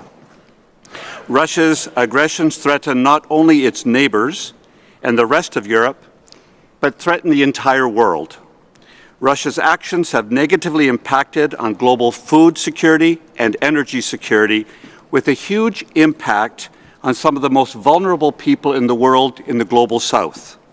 And they have renewed fears today of a nuclear threat, not to mention the devastating damage its war in Ukraine is inflicting on the environment, which also has global impact. With these actions, Russia has turned its back on the structures and systems that we collectively have all agreed to live by, that have been put in place to prevent conflict and violence and to safeguard human rights. They include international law, the UN Charter and its foundational documents, such as the Universal Declaration of Human Rights, as well as our own principles at the OSCE and our commitments, which are reflected in the Helsinki Final Act, and other decisions of this organization. While these decisions are made by our governments, acting on behalf of our people, they are primarily about people. And I want to again echo the theme, it's about people. Because we are here about their security, their health, their well-being, and their prosperity. Again, Mr. President, it is about the people. We're also deeply concerned about areas also in our region that are other than that. Canada is deeply concerned by the refugee crisis in Armenia. More than 100,000 people, as have been said, have fled from Nagorno-Karabakh following Azerbaijan's military operations, most recently in September. It's about people. We're also deeply concerned by the situation in Belarus. There, the flawed elections of 2020 have been followed by draconian restrictions across society and the detention of more than 1,500 political prisoners. The people of Belarus deserve better. It's about people. Monsieur le Président, L'OSCE a un travail important à accomplir. Chaque jour à Varsovie, à Vienne, à La Haye et dans ses bureaux régionaux, l'OSCE contribue à la surveillance des élections, au renforcement des institutions démocratiques et à l'amélioration de la sécurité des frontières. L'OSCE s'efforce de lutter contre l'extrémisme violent et le trait de personnes et de renforcer la gouvernance et de développer les capacités économiques et environnementales. Je voudrais remercier les membres du personnel de l'OSCE pour votre travail. Votre travail est professionnel, dévoué et assidu. Sans vous, nous ne pourrions pas remplir nos engagements, les engagements qui sont au cœur de notre mandat. Et vous le faites en dépit de la Russie, qui abuse de notre principe de consensus pour entraver notre travail à maintes reprises et pour paralyser notre organisation. Mr. Chair, Canada would like to thank you particularly and personally, as well as North Macedonia, for its principled leadership this year.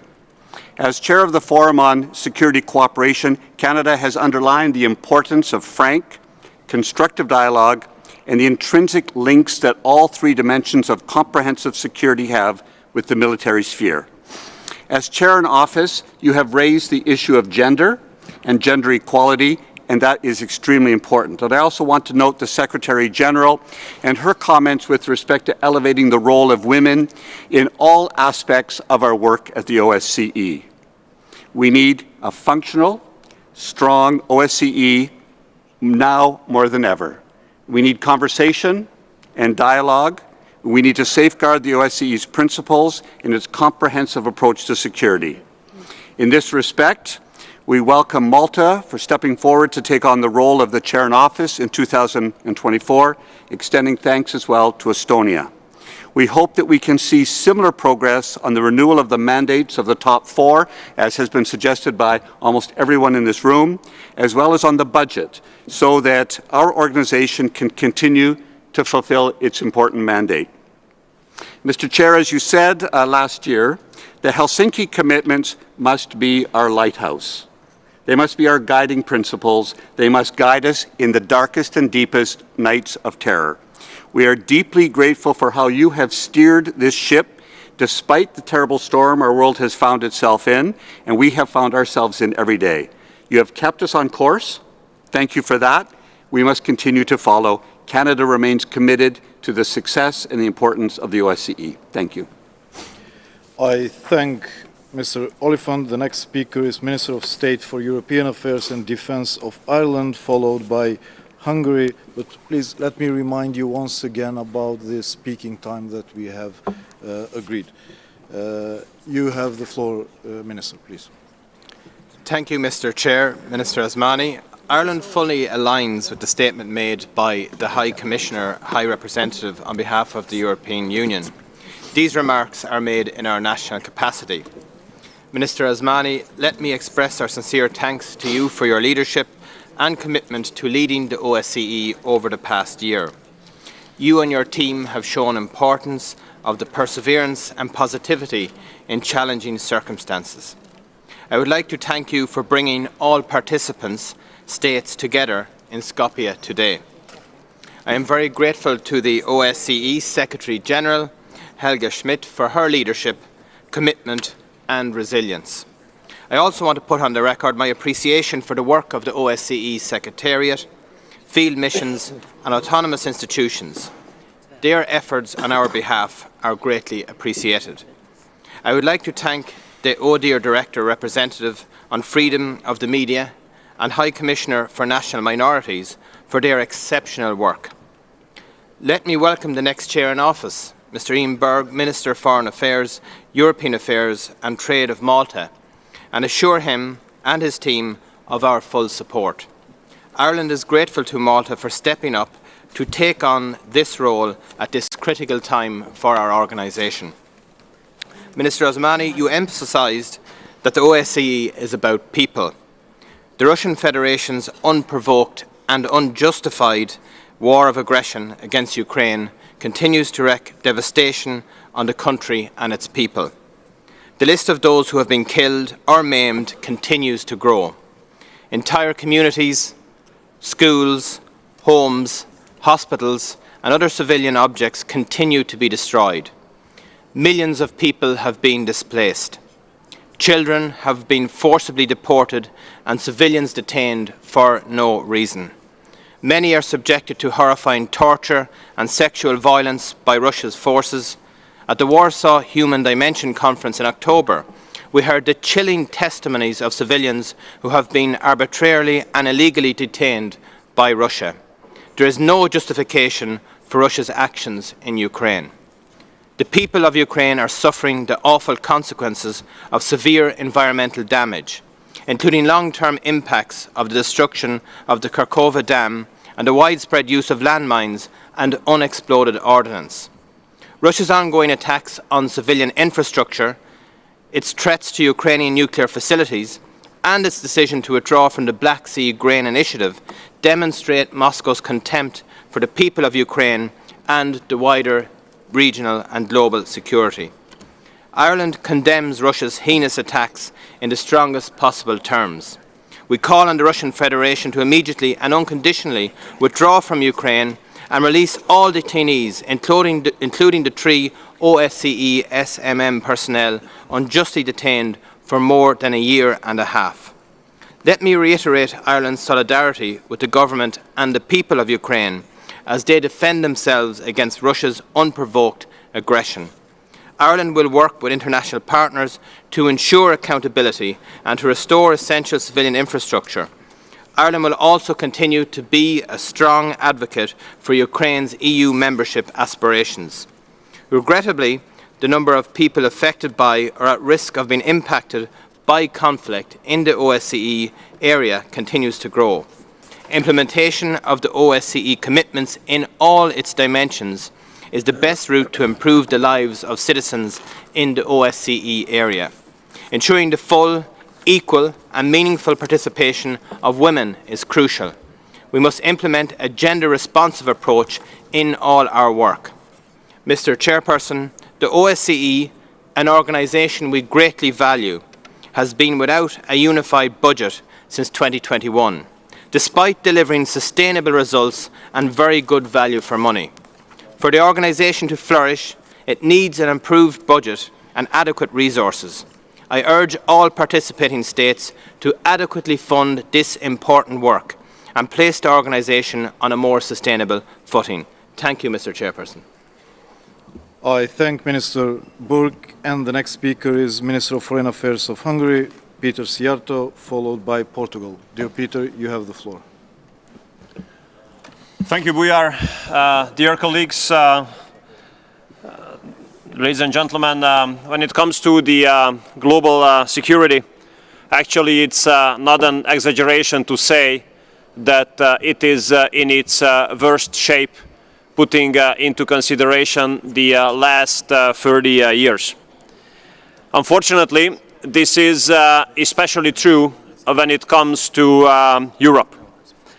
We would not have thought, even not in our nightmares, that there would be a war in Europe in the 21st century. And we Hungarians are living in the neighborhood of the war. And we see the suffering it brings.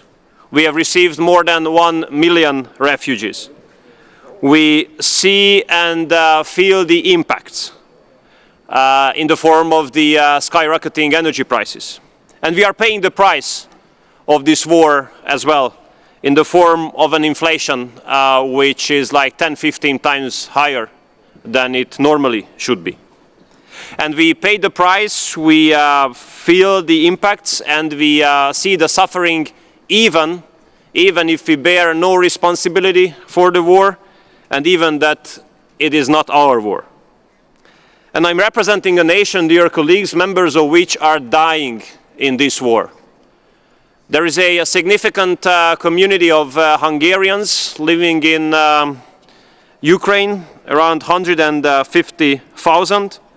And since they are Ukrainian citizens, they are being mobilized to the Ukrainian army. Many of them have been deployed to the front lines, and many of them have died already, unfortunately. And we Hungarians do not want more people to die. We don't want more Hungarians to die, but generally speaking, we don't want more people to die in our neighborhood. Therefore, we Hungarians make our full strength to argue in favor of peace. We see peace is the only solution, and peace is the only way to save lives of the people. And this is the only way to avoid further destruction. And I think that if we have a look at the last more than 1.5 years now, it's obvious that those who pretend that there is a solution at the battlefield, they are not right. There is no solution on the battlefield. There are dead people on the battlefield, and there's destruction on the battlefield. And those are not right either who say that the developments on the battlefield will improve the chance for peace. This is not true either. Every day spent in this war makes the hope for peace worse and worse. And we do believe, dear friends, dear colleagues, that the weapon deliveries do not help either. The weapon deliveries prolong the war, and we don't need war, we don't need weapons in the region. What we need in the region is peace. And in this regard, I would like to emphasize that keeping the channels of communication is vital. Keeping the channels of communication is vital, because if we block the channels of communication, then we basically give up the hope for peace. And we do not want to give up the hope for peace. And therefore, dear Bujar, I'd like to commend all of your efforts you have made in order to make this organization survive, and in order to give a chance to return to a civilized East-to-West cooperation, or if not cooperation, at least an East-to-West dialogue. And we really did have the hope that here in the wonderful city of Skopje, we could take advantage of the presence of our colleagues from Russia and the United States simultaneously. And although they are very important people, very important persons, very fully packed agenda, but we really did hope for a direct communication between them. And we regret to see that it does not take place this time either. Although I do believe that such a communication, such a direct contact, would be to the benefit of all of us, of Europe, and of the peace-loving people. So Bujar, I'd like to really thank you for all the efforts you have made in order to make this happen. And this is not your fault that it does not take place. Look, we Hungarians have suffered from a communist dictatorship for 40 years in a world which was distributed into blocks. We had the oppression from the East, and we had the ignorance from the West. And we were the losers of a world which was divided into blocks. And we don't want to come back to a stage of history when we are going to be losers again. So please do not distribute the world into blocks again. Instead of blocks, we would like to see a global cooperation. We would like to see connectivity. And we would like to see mutual respect returning to international political life. We want a civilized cooperation between East and West, out of which we could take a lot of benefit. In the recent years, dear colleagues, Europe has lost a lot of its competitiveness. The one reason for that was that the basis for European competitiveness, namely the combination of the Western technologies and the Eastern sources of energy, have been cut one by one, and we don't see the replacement, to be honest. Therefore, this is really alarming and concerning to us, listening to colleagues speaking about decoupling and de-risking and further isolation of the Eastern and Western economies. And we don't want that, because that would further worsen our situation in Europe. We had a strategic goal back in Hungary, and that was to become a meeting point of East and West, a meeting point of the Eastern and Western economies. And you know what we see? The biggest German companies are working together happily with the biggest Chinese companies in Hungary. If this happens on the ground, then why do we want to break this kind of cooperation? Why do we want decoupling and de-risking instead of global cooperation? And if it worked in Hungary, I do believe it could work regionally and globally as well. And we hope, or we would hope, that we could take advantage of the existence of OSCE as a platform for the dialogue between East and West. What would be the other reason OSCE to exist, if not to talk to each other between the Eastern and Western colleagues? And I really do hope that we can turn the tide. We are in the 24th hour, that's not a question. And we do hope that the next period of time will be characterized by connectivity and global cooperation instead of creating blocks in the world again. Thank you. I thank Minister Sierto. The next speaker is Minister of Foreign Affairs of Portugal, João Gomes Cravinho, followed by Norway. João, you have the floor. Thank you very much, dear Chairman, dear Bujar. I'd like to start by thanking the Republic of North Macedonia for leading the OSCE through this hard year. These are very demanding times, and for hosting us in Skopje today, of course. Excellencies, distinguished participants, in less than 2 years, in 2025, we shall be marking the 50th anniversary of the Helsinki Final Act, the commitment that marked the founding of this organization, in which we collectively confirmed our will to promote better relations amongst us and to guarantee conditions in which our people could live in true and lasting peace, free from any threat or attack on their security. Unfortunately, this is not what is happening in our region, much to the contrary. Throughout this year, the lack of consensus and of political will to overcome it has prevailed. Portugal deeply regrets that due to Russia's obstructive positions, Estonia, the only official candidate, was denied the opportunity to take the chairpersonship for 2024 without any serious justification. Portugal is very grateful for the efforts by the Republic of North Macedonia and for Estonia's constructive approach, which enabled an agreement on Malta as the next chair of the OSCE in 2024. We commend La Valletta's willingness to accept this mission at the last minute and to take on this role at such challenging times for the region and for our organization. Different perspectives on the principles enshrined in the founding documents have always coexisted. But historically, there was a genuine political will on all sides to build a security architecture for Europe. Recently, however, the OSCE has been taken hostage by frequent obstructions to consensus, with a negative impact on the proper functioning of the organization and its efforts to ensure security and to promote cooperation in the region. These boycotts, paired with the confrontational logic, are guided by purely national, rogue interests, contrary to the spirit of Helsinki and of Paris. Lack of consensus strangles the functioning of the OSCE and impairs its ability to act on the ground. And we, the 57 participating states, need to start counteracting this disruptive trend. The security of each participating state is globally and inseparably linked to that of all the others.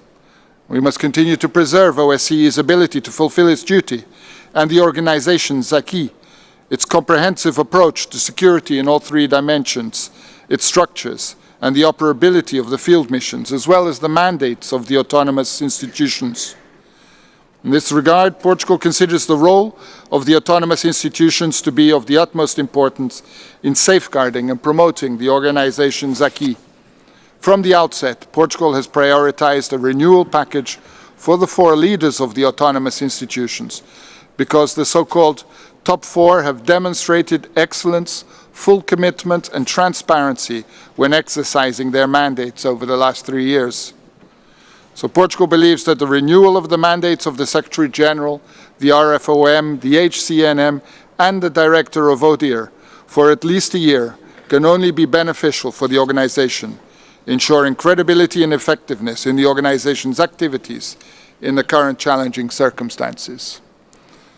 A special word here to Teresa Ribeiro, who, given all the difficulties and challenges of recent years, has carried out outstanding work as representative on freedom of the media, when we are facing the most serious crackdown on freedom of expression and of the media in the OSCE region.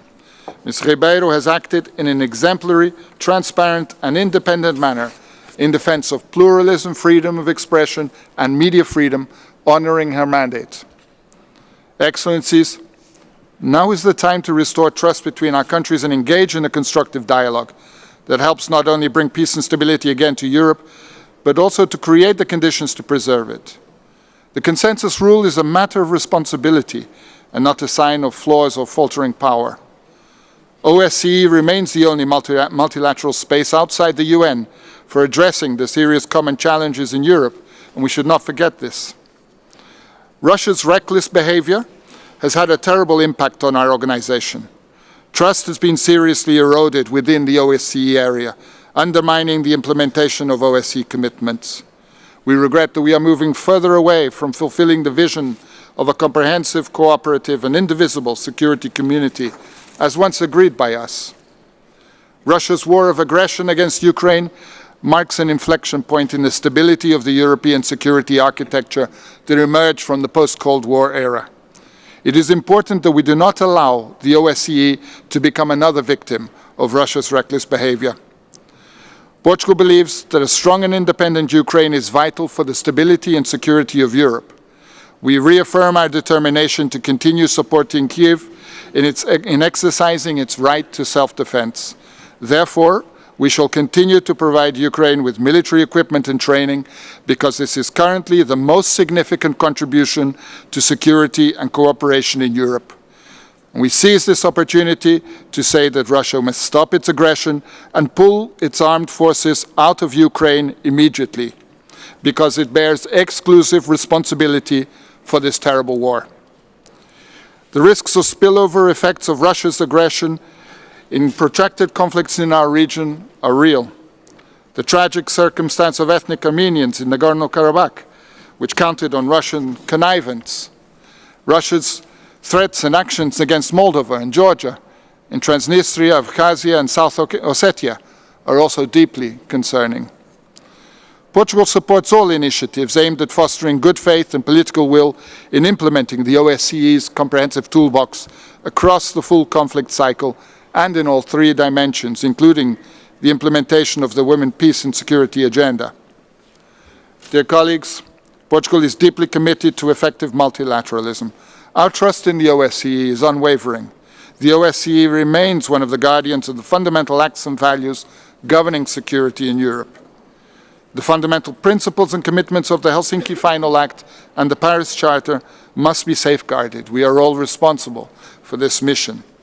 And finally, allow me to again commend the Republic of North Macedonia for steering this organization during 2023 and to wish Malta all success in the new chairmanship. You know that you can count on Portugal's absolute support. Thank you.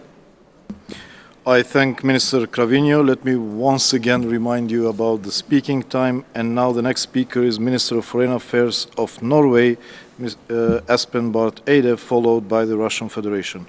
Minister Espen, you have the floor. Thank you very much, Bojar, and let me recognize the chairpersonship in office and the Secretariat for its excellent work under very difficult circumstances.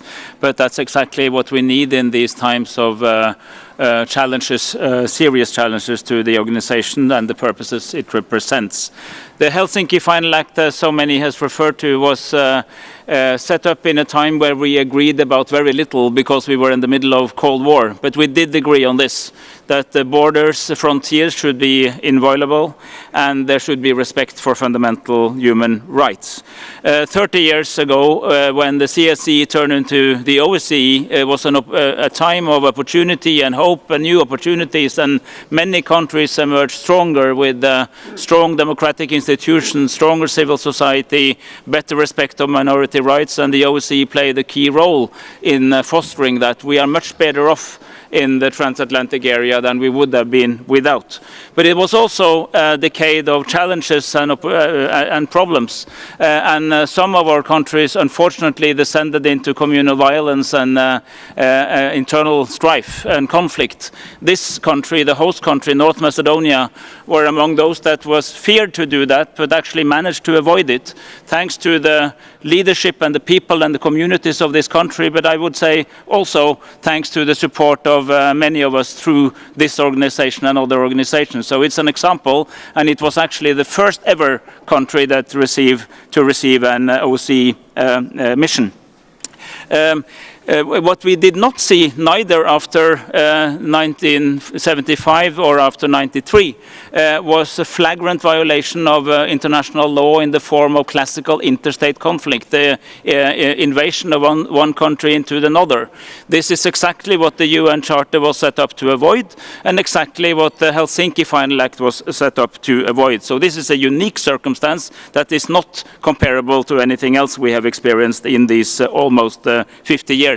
That has to have consequences, and that's why so many of us are now reminding each other that our support for Ukraine and Ukraine's cause is unwavering.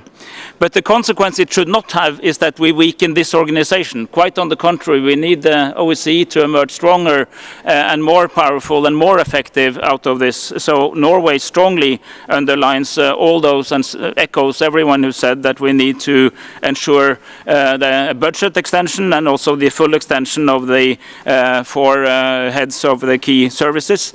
I commend North Macedonia and Boyar personally for what it has done. I congratulate Malta and thank Malta for taking on this crucially important talk, and I also want to recognize and thank Estonia for showing will to be flexible at a difficult time. We deplore the reasons why, but we have to say that a lot of people contributed to making that good, and that was 3 minutes, so I will then thank you for the attention. Thank you so much. The next speaker is Minister of Foreign Affairs of the Russian Federation, Sergei Lavrov, followed by Denmark. Mr. Minister, you have the floor. Благодарю вас. Господин действующий председатель, госпожа генеральный секретарь, коллеги. Чуть более чем через год исполнится 50 лет Хельсинскому заключительному акту. В этой связи с сожалением вынужден констатировать, что к этой юбилейной дате ОБСЕ подходит в плачевном состоянии, а ее перспективы остаются неясными. После окончания холодной войны и связанного с ней идеологического противостояния появился исторический шанс на то, чтобы объединительный потенциал ОБСЕ был по максимуму задействован, чтобы организация стала площадкой для самого широкого общеевропейского сотрудничества, центральным элементом в деле формирования в Европе и Евроатлантике инклюзивной архитектуры равной и неделимой безопасности во всех трех измерениях. В рамках военно-политической корзины государства-участники приняли целый ряд фундаментальных документов, ориентированных на создание Европы без разделительных линий, в самом широком смысле этого термина, а также предусматривающих недопустимость укрепления собственной безопасности за счет безопасности других. В их числе Парижская хартия для новой Европы 90-го года, Хартия европейской безопасности 99-го, Астанинская декларация 2010-го. Россия со своей стороны приложила максимум усилий для достижения упомянутых благородных целей. Именно на это были ориентированы наши многочисленные инициативы, включая заключение договора о европейской безопасности и создание общего пространства безопасности, основанного на сотрудничестве. К сожалению, западные политические элиты, присвоившие себе право вершителей судеб человечества, сделали близорукий выбор не в пользу ОБСЕ, а в пользу НАТО. В пользу философии сдерживания, геополитических игр с нулевой суммой и логики ведущей ведомой. Одной из ключевых составляющих такой линии стала безоглядная экспансия НАТО на восток, начавшаяся после распуска Организации Варшавского договора. Can you leave me alone, please? Thank you. Хотя, как казалось, завершение биполярного противостояния лишало Североатлантический альянс смысла его существования. Государства НАТО и Евросоюза своими руками разрушили военно-политическое измерение ОБСЕ. В 1999 году натовцы совершили акт неприкрытой, грубой агрессии против Югославии, члена ОБСЕ и члена ООН. А в 2008 году, в нарушение резолюции 1244 Совета Безопасности и зафиксированного в Хельсинском заключительном акте принципа нерушимости границ в Европе, у Сербии было отторгнуто Косово без всякого референдума. Те же государства НАТО, которые являются участниками ОБСЕ, на Бухарестском саммите Альянса в 2008 году поманили членством Тбилиси и Киев. Цель была простая и незатейлива – натравить их на Россию. Саакашвили, пришедший к власти в результате поддержанной Западом революции РОС, отработал выданный ему в Бухаресте карт-бланш сразу, в августе того же 2008 года, приказав бомбить города Южной Осетии и атаковать позиции миротворцев, находившихся там с согласия ОБСЕ. Готовили эту провокацию Соединенные Штаты, которые запустили в Грузии свою программу «Обучи и вооружи». Чему учил Вашингтон, то Саакашвили послушно и выполнил. Для создания на Украине антироссийского плацдарма потребовалось значительно больше. Кровавый госпереворот 2014 года и 8 лет карательной операции против населения Донбасса при поощрении Запада в нарушении Минского комплекса мер, одобренного Советом Безопасности.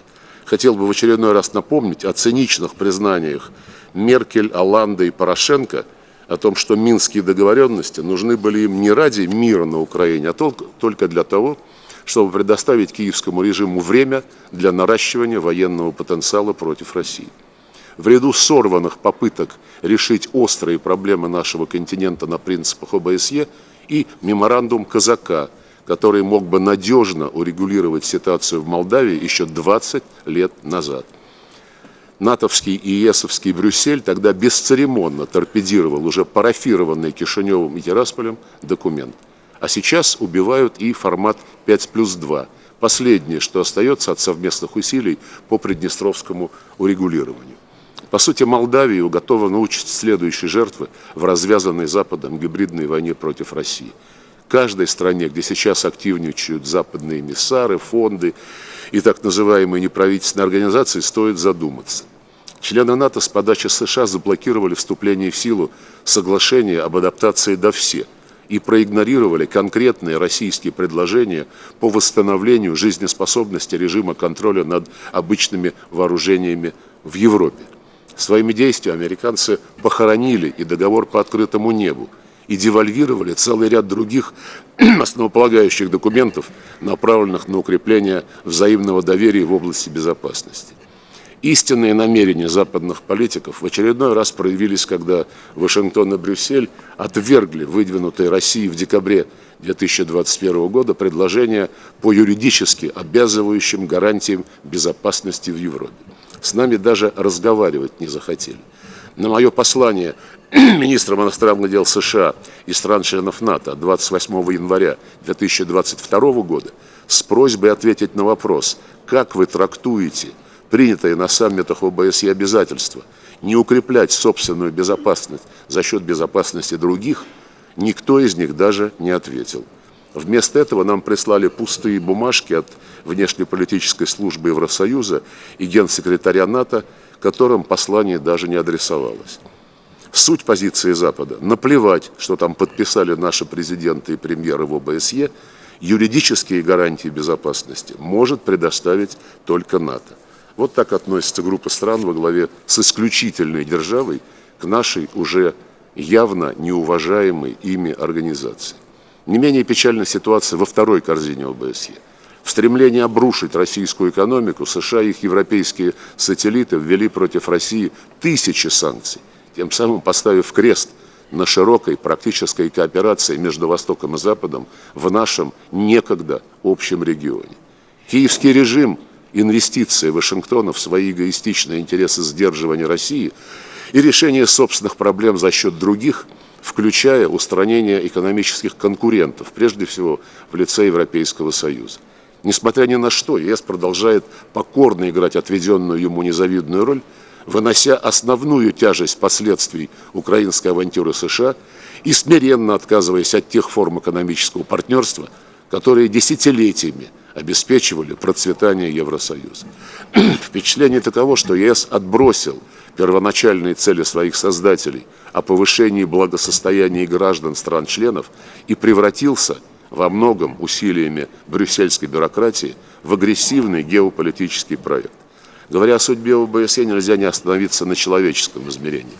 Эту корзину наполнили большим набором обязательств, адресованных, подчеркну это особо, всем странам-участницам. Однако и здесь стоит проблема равноправия и объективности. БДИПЧ без каких-либо правил и процедур нацелила свою работу исключительно на странах к востоку от Вены. На выборы наблюдатели ОБСЕ едут с подготовленными заранее заключениями. При этом БДИПЧ закрывает глаза на многочисленные нарушения прав человека на Западе. Московский механизм с ангажированными экспертами тоже старательно отрабатывает политический заказ. Представитель по вопросам свободы СМИ молчит, когда репрессируют незападные средства массовой информации. Уже который год не можем согласовать повестку дня обзорного совещания по человеческому измерению, в том числе из-за того, что некоторые делегации упорно препятствуют включению в нее проблемы неонацизма. И это при том, что в Европе, в первую очередь на Украине и в Прибалтике, наблюдается всплеск нацистской идеологии и практики, других форм расовой и религиозной нетерпимости. Восхваляют гитлеровских коллаборационистов, сносят памятники воинам-освободителям, закрепляют эти преступные действия законодательно. Правящий в Киеве неонацистский режим перещеголял даже страны Балтии в своих действиях по законодательному искоренению всего русского. Отрицается само существование русских, их решающий вклад в историю Украины. Людям запрещают общаться, читать и учиться на родном языке, иметь доступ к русскоязычным СМИ и культуре. Фактов предостаточно, а ОБСЕ и ее профильные институты молчат. Молчали и тогда, когда из откровенно дискриминационного законодательства о так называемом государственном языке киевский режим сделал исключение, но только для языков Евросоюза, а не для русского. Причем промолчал и просвещенный Брюссель, никак не высказавшись о необходимости уважения многочисленных конвенций ООН, ЮНЕСКО, Совета Европы, гарантирующих равные права всем национальным меньшинствам. На днях председатель Верховной Рады Стефанчук на голубом глазу заявил, что никаких русских меньшинств на Украине нет и быть не может. Это цитата. Судя по всему, глава украинского парламента никогда не читал следующий текст. Я цитирую. «Гарантируется свободное развитие и защита русского, других языков нацменьшинств. Государство содействует консолидации нации, развитию ее исторического самосознания, традиций и культуры, языковой и религиозной самобытности всех нацменьшинств. Не допускается сужение содержания прав и свобод. Не может быть привилегий или ограничений по признакам расы, политических, религиозных и иных убеждений. Гарантируется право обучения на родном языке». Конец цитаты. Это лишь небольшая часть из действующей Конституции Украины, которую никто не отменял и на которой под аплодисменты Запада приносил присягу Зеленский, а до него Порошенко. Но все опять молчат, и ОБСЕ, и Венецианская комиссия, Евросоюз, и Соединенные Штаты, не замечая надругательства над основным законом Украины. Под это молчание и при поощрении Запада киевский режим развязал омерзительную кампанию против Украинской православной церкви, включая захваты храмов, гонения на верующих и физические расправы над священнослужителями. Обращаю особое внимание, все эти преступления против прав человека начались не в феврале 2022 года, а сразу после кровавого госпереворота в феврале 2014 года, когда неонацисты захватили власть, разорвав подписанные накануне соглашения об урегулировании под гарантией Германии, Польши и Франции, которые быстро смирились с этим унижением. На этом фоне поразительно по своему цинизму заклинание брюссельских руководителей о том, что Зеленский во всех своих действиях защищает европейские ценности. Теперь еще хотят в ускоренном порядке открыть для киевского режима двери в Евросоюз. Как говорится, нацистов принимаем вне очереди. Стыдно. Возникает вопрос, зачем нам ущербные правозащитные институты, которые превращаются в инструмент тех, кто взял курс на приватизацию секретариатов международных организаций под свои нужды? Каким интересам общеевропейской безопасности и сотрудничества служит такая вот ОБСЕ? Нынешняя ситуация – прямое следствие настойчивых попыток наших западных соседей обеспечить свое доминирование, беззастенчиво используя ОБСЕ для агрессивного продавливания узкокорыстных интересов и сознательно разрушая основополагающий принцип консенсуса и саму культуру дипломатии. Любому неангажированному человеку понятно, что серьезно и по-честному решать вопросы европейской безопасности так не получится. Однако западные столицы с завидной одержимостью добивают шансы ОБСЕ на возрождение. Уже создали европейское политическое сообщество без России и без Белоруссии. Тем самым прочерчена еще одна разделительная линия на нашем континенте, разрушающая пространство ОБСЕ. Инициаторам этой затеи следовало бы крепко подумать о том, как их детище соотносится с теми благородными идеалами, которыми руководствовались отцы-основатели Хельсинского процесса, да и авторы Парижской хартии для новой Европы. Коллеги, традиционно выступления на наших совещаниях принято завершать на оптимистичной, положительной ноте. Однако сейчас особых поводов для оптимизма нет. ОБСЕ, по сути, превращают в придаток НАТО и Евросоюза. Организация, давайте признаем это прямо, находится на краю пропасти. Встает простой вопрос: имеет ли смысл инвестировать усилия в ее оживление? Сможет ли она когда-нибудь адаптироваться к объективным реалиям мирового развития и вновь стать площадкой для рассмотрения проблем региональной безопасности на основе принципов Хельсинского заключительного акта, прежде всего принцип равенства всех стран-участниц? Пока вопросов гораздо больше, чем ответов. Но тем временем жизнь не стоит на месте. Процессы евразийской интеграции и равноправного сотрудничества на основе честного баланса интересов развиваются на нашем континенте в конструктивных форматах, независимо от все более глубокого погружения ОБСЕ в навязанную ей конфронтационную повестку. Благодарю за внимание.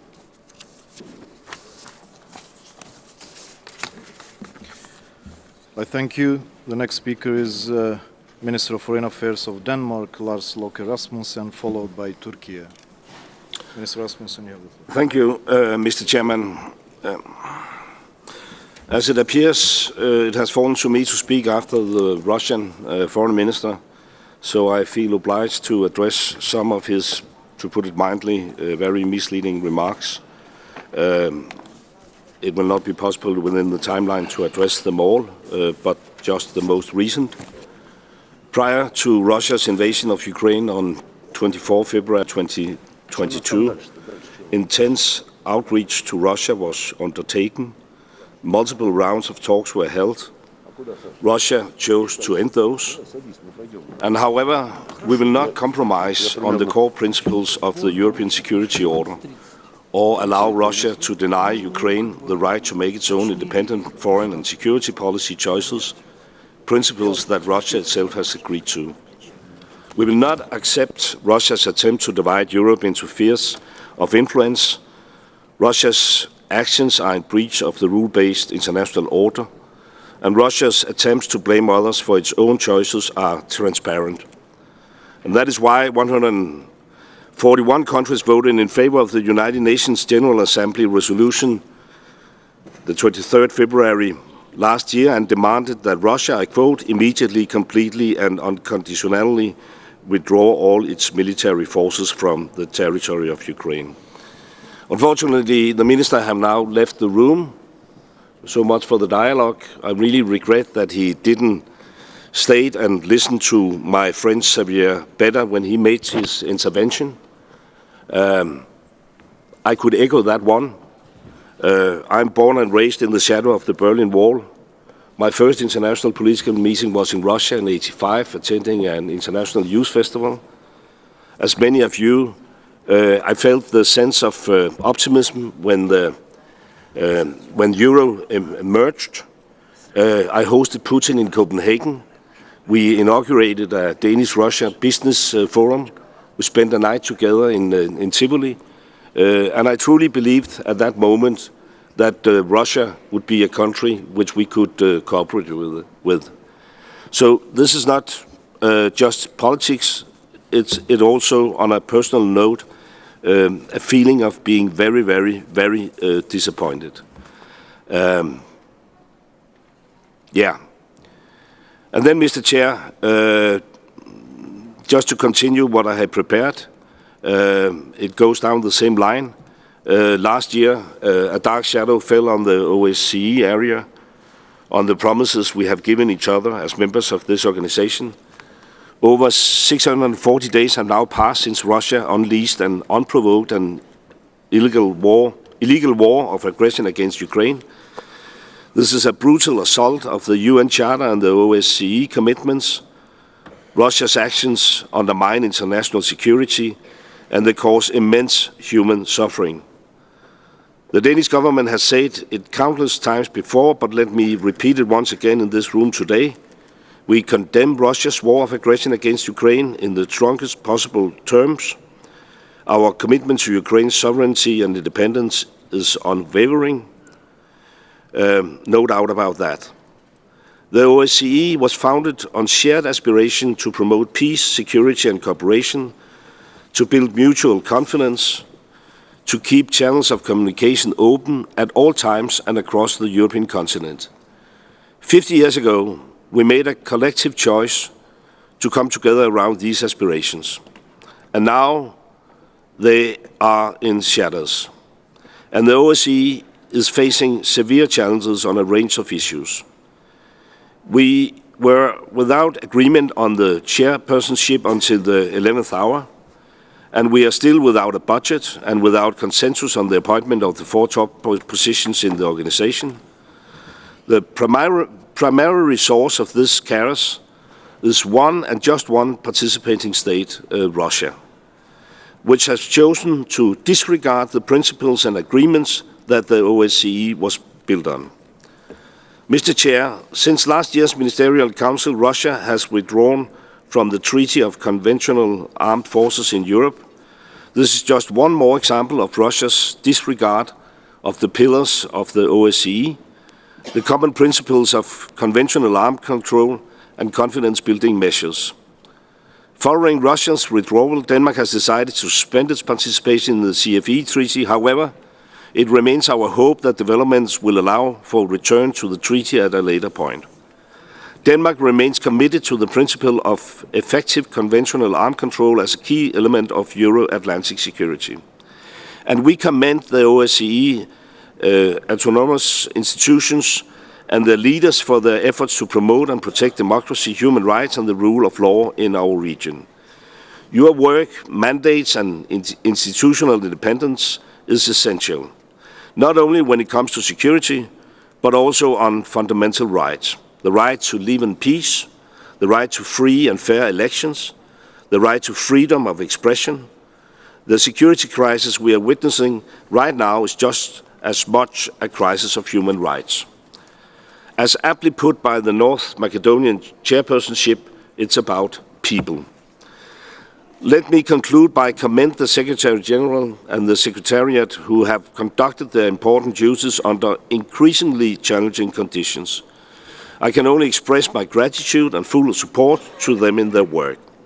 And let me end with a warm thank you to our current chairperson in office, Minister Osmani, dear Bujar, and his team for leading the organization through these difficult times. I thank you, Mr. Chair. I thank Minister Rasmussen. The next speaker is Minister of Foreign Affairs of Albania, Igli Hassani, followed by Switzerland. Dear Igli, you have the floor. Thank you, Mr. Chairperson, Secretary General Schmidt, Director Mekachi, Representative Ribeiro, High Commissioner Abdrakhmanov, President Kauma, Excellencies, ladies and gentlemen, dear colleagues. Let me first thank the chairpersonship. Thank you, Bujar, for offering us your hospitality, and thank you too for your tireless work and leadership. Your work as chair of the OSCE throughout this challenging year is the best proof that entrusting the chair of the organization to North Macedonia at the Tirana Ministerial Council in 2020 was the right choice. I have a very strong connection to the OSCE. An important part of my career is tied to this organization. I can attest to its value and strength and also its limitations.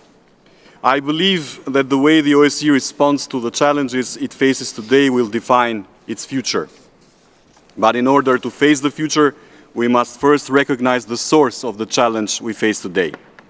The biggest threat to our security today, indeed to our entire security architecture, including this very organization, is Russia and its illegal war of aggression against Ukraine. This tragic war has had dramatic repercussions for the OSCE across all 3 dimensions. By misusing the unique mechanism of our cooperation, the consensus, and by blocking it for all important decisions, Russia has sought to weaken and paralyze our organization. We heard the same distorted messaging a few minutes ago. Same words as in 1956, 1968, 2008, 2014, 2022. Then they send us the tanks. In the meantime, other conflicts and crises, the panoply of transnational threats, terrorism, organized crime, violent extremism, and cybercrime, and the adverse effects of climate change on security continue to cause suffering and hardship for many of the 1 billion people that the OSCE umbrella covers. They take a heavy toll on human rights and fundamental freedoms too, particularly on women and children. Developments in Afghanistan or in the Middle East have again highlighted the necessity for OSCE's enhanced engagement with our Asian and Mediterranean partners for cooperation. All of these challenges require a strong organization. In the Western Balkans, in our region as a whole, and many of our individual countries, we know firsthand what a positive impact a strong OSCE can have. We know too that a strong OSCE is once again needed today, because despite the progress of past decades, the old threats that have plagued the history of our region are once again rearing their heads. And again, behind these attempts to foment trouble in the Western Balkans, we can distinguish the same hand that is trying to weaken the OSCE. The events in Kosovo are but the latest flashpoint in this attempt to draw attention away from the war in Ukraine by stirring up conflict in the Western Balkans. We're doing our best to counter these threats alongside our allies and partners. Albania continues to work hard and proactively for a stable and peaceful Western Balkans. We remain a guarantor of our region's European orientation of security, stability and democracy. But a concerted and committed effort by all our friends and partners is needed to neutralize these attempts to take us back to a time of identity politics and conflict. Kosovo and Serbia must resolve all differences through dialogue, of course. There is no alternative to dialogue. But we must all recognize that the best way to make the Western Balkans, and by extension Europe, more secure is to recognize Kosovo's independence and grant its rightful place at this table and to any other international forums. Mr. Chair, the OSCE has a unique role to play in promoting peace and security in these times of global turbulence. With the outcomes of this Ministerial Council, we have taken a small step forward, but we still have a very long way to go. And the path forward by necessity passes through the restoration of our principles and commitments. It will not be easy, but it's the only way. Albania commends the readiness of any participating state to step up as chair. It is a huge responsibility, it's true, but a far greater and heavier responsibility for us all would have been to have no chair for next year. Fortunately, that outcome seems to have been avoided. I congratulate Malta for coming forward to lead us next year. It is our duty too to secure continuity and full representation for the 4 most senior positions of the executive structures. The Secretary General and the heads of institutions have done commendable work and merit the continuation of their mandates. Many thanks to their dedication. And many thanks to the hundreds of great staff members that work for the OSCE. We should support them, so they should support us. Good luck to you, dear Chair, and to us all. Thank you. Thank you so much. I thank Minister Hassani. And the next speaker is Federal Counselor and Head of the Federal Department of Foreign Affairs of Switzerland, Minister Ignacio Cassis, followed by Austria. Dear Ignacio, you have the floor. Thank you, Mr. Chair. Dear colleagues, Excellencies, after the last few interventions, I once again have to admit that leading the OSCE in this period is a Herculean task. Core principles of the OSCE are under pressure. The ongoing Russian military aggression against Ukraine, which Switzerland has strongly condemned, has deepened the rift between the participating states and fueled mistrust. But let me first of all express my gratitude to the Chairperson and Foreign Minister of North Macedonia, Bujar Osmani, as well as to the Secretary General Helga Schmid, for their tireless efforts in upholding the OSCE's values. Security through cooperation is beneficial to all of us.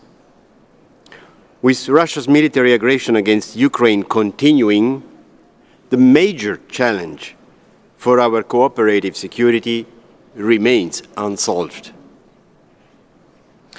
I will never tire of repeating Russia must withdraw its troops from the sovereign territory of Ukraine. Switzerland stands behind Ukraine and the Ukrainian people in these terrible times. We also observe with concern that other crises in the region are flaring up again. Reconciliation and peace processes are stagnating or even interrupted. In the Middle East, October 7th marks a turning point. Switzerland has condemned the terrorist attacks by Hamas in the strongest terms and requests the immediate release of all hostages. My country called on all parties to protect civilians, to avoid a regional escalation and to respect international humanitarian law. In such a period of uncertainty, the principles enshrined in the Helsinki Final Act have lost none of their importance. On the contrary, refraining from the use of force, respect for the territorial integrity of states, for the fundamental freedoms and the related responsibilities must remain our essential values. Let me reiterate here my call for an organization of non-like-minded states in Europe to facilitate exchange and to manage and prevent crises and conflicts. But for the OSCE to endure, the political and operational foundations must be in place, and important steps in the right direction were taken this week in Vienna. I welcome very much Malta's readiness to assume the chairmanship for 2024 and reaffirm our full support for the unanimous decision taken this Monday in the Special Permanent Council. Thank you, Jan Borg. But further steps must now follow. First, the Secretary General and the heads of the autonomous institutions should ensure the continuity of the organization's business next year. My country would like to see their terms extended. Secondly, the OSCE needs its annual budget approved. It requires sufficient financial means to deliver on its mandate. Dear colleagues, ladies and gentlemen, despite all negative trends, the last 21 months have also shown how resilient the OSCE is. The presence of the many field missions has a stabilizing effect in sensitive and critical regions. Switzerland supports the OSCE's presence in Ukraine, and we fully stood behind the activation of the Moscow mechanisms. There can be no peace without justice for the victims and their families. Excellencies, dear colleagues, the Helsinki Final Act must remain our compass. I am deeply convinced that with the necessary political will, we can make use of the OSCE toolbox to support its participating states. The road to Helsinki 2025 must be an opportunity for us to give the OSCE and with it peace and security in Europe the new impetus it urgently needs. Thank you. I thank Minister Kossis, and the next speaker is Federal Minister of Foreign Affairs of Austria, Alexander Schallenberg, followed by Bosnia-Herzegovina. Dear Alexander, you have the floor. Dear Chairman, dear Boya, Mr. Secretary General, dear Helga, dear colleagues. When I left our meeting 1 year ago in Poland, I went away with two findings. First, And we all know that in this room we are facing the ruins of our European security order after Russia's brutal and unprovoked invasion of Ukraine. And to echo what Lars Rasmussen, my Danish friend, said beforehand, we all know that there is one person only, who could end this war of aggression today, and that is the Russian president. Nobody else carries this responsibility. And the second finding 1 year ago was that there's a continued commitment, at least I had the feeling, to the OSCE by our member states. However, a year later, the shameful truth is our words were not matched by deeds. Most of us are acting a little bit like construction workers who are standing around a building with their arms crossed, looking at the building and the things that need repair. But nobody steps in, nobody feels responsible to finally get the job done. But we are gathered here today precisely to do that, not to lament the status quo, but to get a job done. And in this sense, dear Buya, dear Chairman, you deserve our sincere thanks and gratitude for the tremendous effort you have and your team have undertaken the couple of past months to find, not only to keep this organization afloat, but also to find a chair for the next year. And I know from first experience as a foreign minister of a seat state how lonely sometimes a chairperson of the OSCE can feel in this work. And again, I want to say, as I said yesterday already, to our colleague Ian in Malta, our deepest respect and appreciation for having the courage to step forward in these very difficult times. I can assure you, Ian, that we will support you in any way we can. As a seat state for this organization, Austria feels a special responsibility, and we won't let you down. But we all know in this room, dear colleagues, that we still cannot agree on a budget, nor on the rollover of the top post, including the Secretary General. And Helga has worked hard to keep this organization afloat over the past year, and she deserves our continued and fullest support, as do the heads of the 3 other institutions. We all know the OSCE was never an organization of like-minded countries or a peer group. And to a certain extent, our situation today is similar to the context 50 years ago when the CSC was founded. And today, like then, everybody here in this room shares the same responsibility when it comes to keep this organization up and running. This is no time to play tactical games. The existential crisis of the OSCE is too threatening and must end. Or in other words, do we really lack the political will to prevent the OSCE's death by negligence, or the courage to sit down at one table with countries with which we have deep-rooted differences? I don't hope so. But since we are here all together today, let me make an effort in positive thinking. The last couple of difficult months have proven that actually at the end of the day, nobody around this table really wants the OSCE to hit the wall. This should be our starting point of our work. This realization should be the starting point of our work. And we should get this job done. We need this organization. I believe we will need it even more so in the future. And to end, I want to cite the then Austrian Foreign Minister Rudolf Kirchschläger, who in 1973 stated at the conference of the CSCE, and I quote, "Our historic experience shows that our differences will not be resolved at one conference. There is no guarantee that we will attain our goal of a peaceful and secure Europe, or that it will not be lost again. Our generation and the generations after us will need to strive for it again and again. But the way towards this goal can only lead us forward." In this sense, I strongly appeal to all of you to show the same kind of leadership our predecessors did 50 years ago. Thank you. I thank Minister Schallenberg, and the next speaker is Foreign Minister of Bosnia and Herzegovina, Elmedin Konakovic, followed by Turkey. Dear Elmedin, you have the floor. Thank you.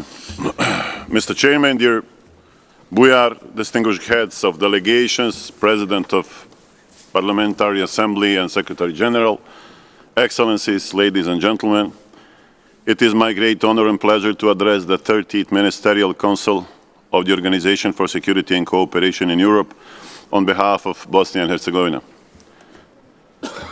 Mr. Chairman, allow me to start off by thanking you for your hospitality and by joining my colleagues in congratulating you and the government of the Republic of North Macedonia for an impressive and remarkable chairmanship in office of the OSCE this year. The OSCE operates, as well all know, in a rather complex geopolitical landscape that has started to significantly challenge the OSCE ability to effectively address common security issues. It is clear that the organization and all of us here find ourselves at a crossroads. Where we go from here is very much up to us. A renewed commitment to the fundamental principles that underpin our organization is of utmost importance.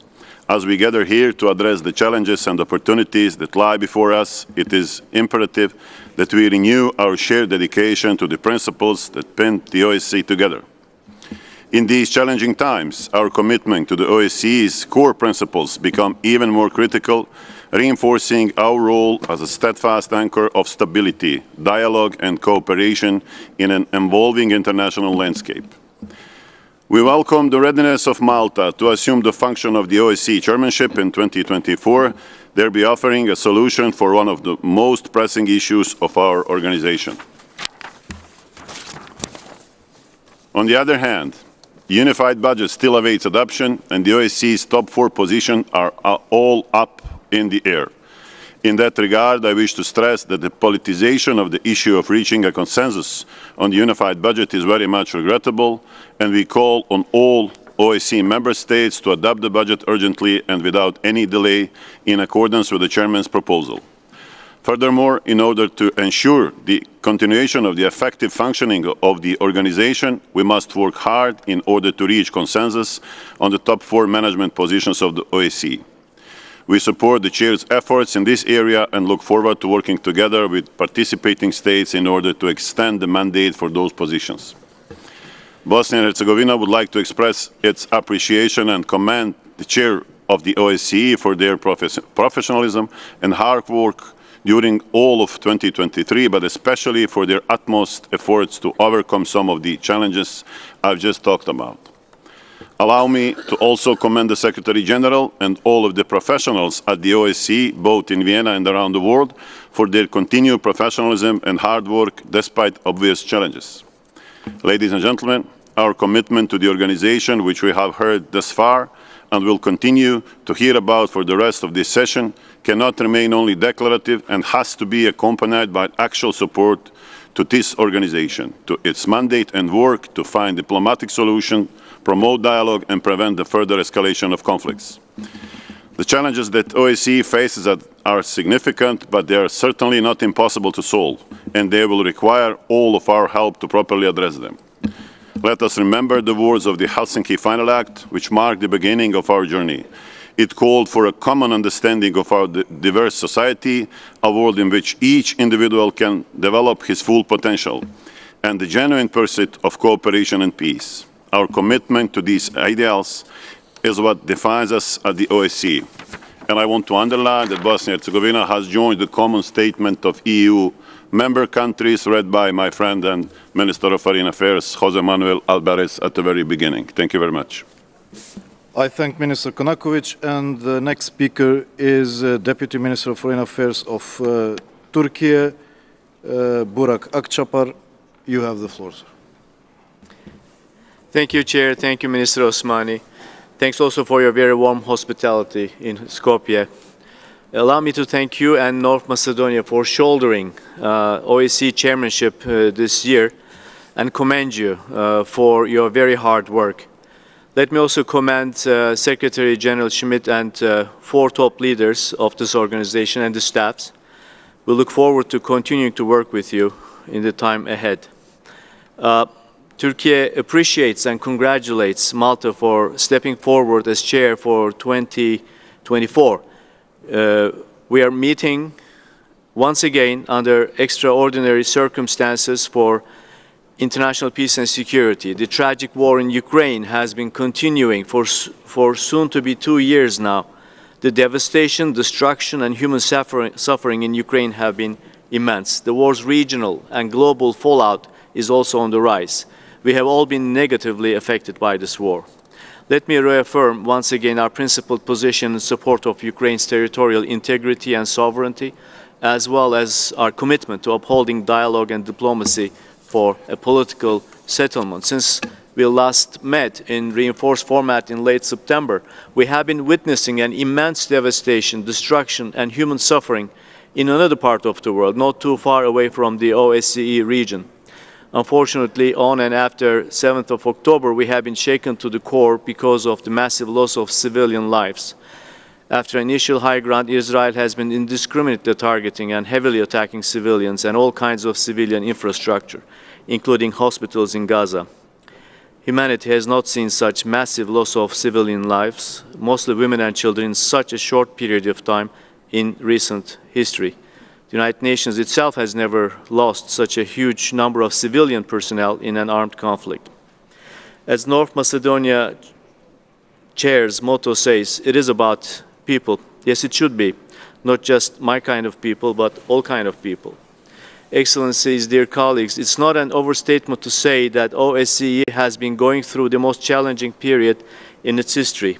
There have been difficult times in the past as well, times when it was not easy to take decisions.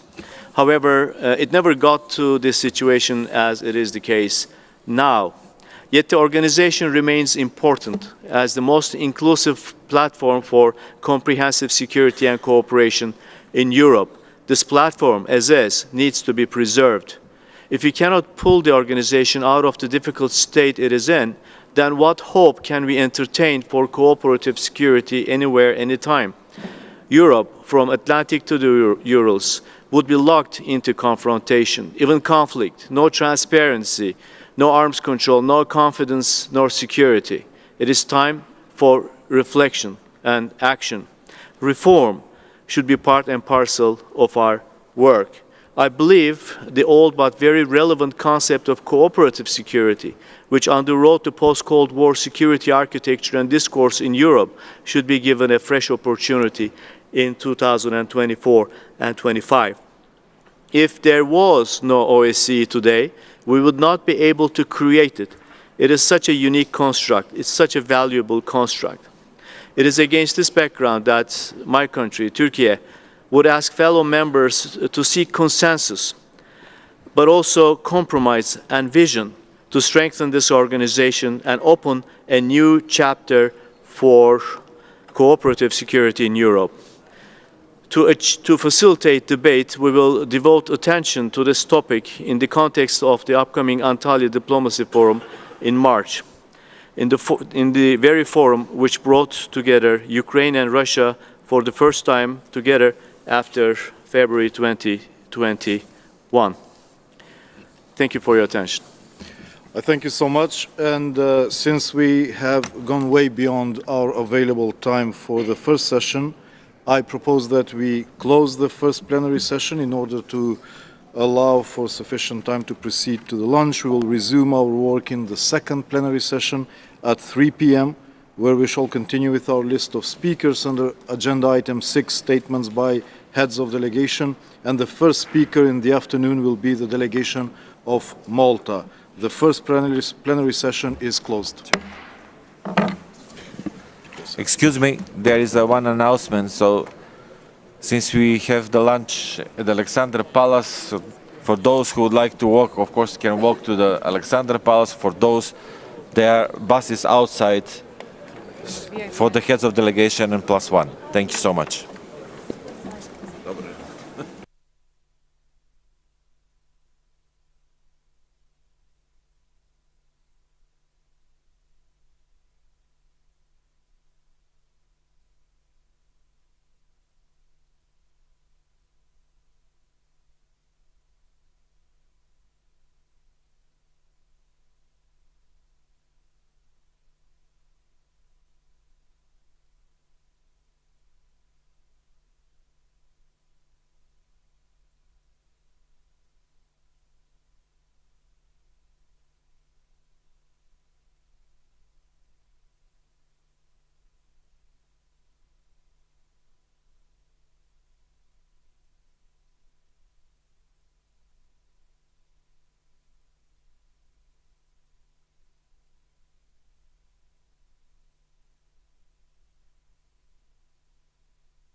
Test 1, 2, test, prova, test.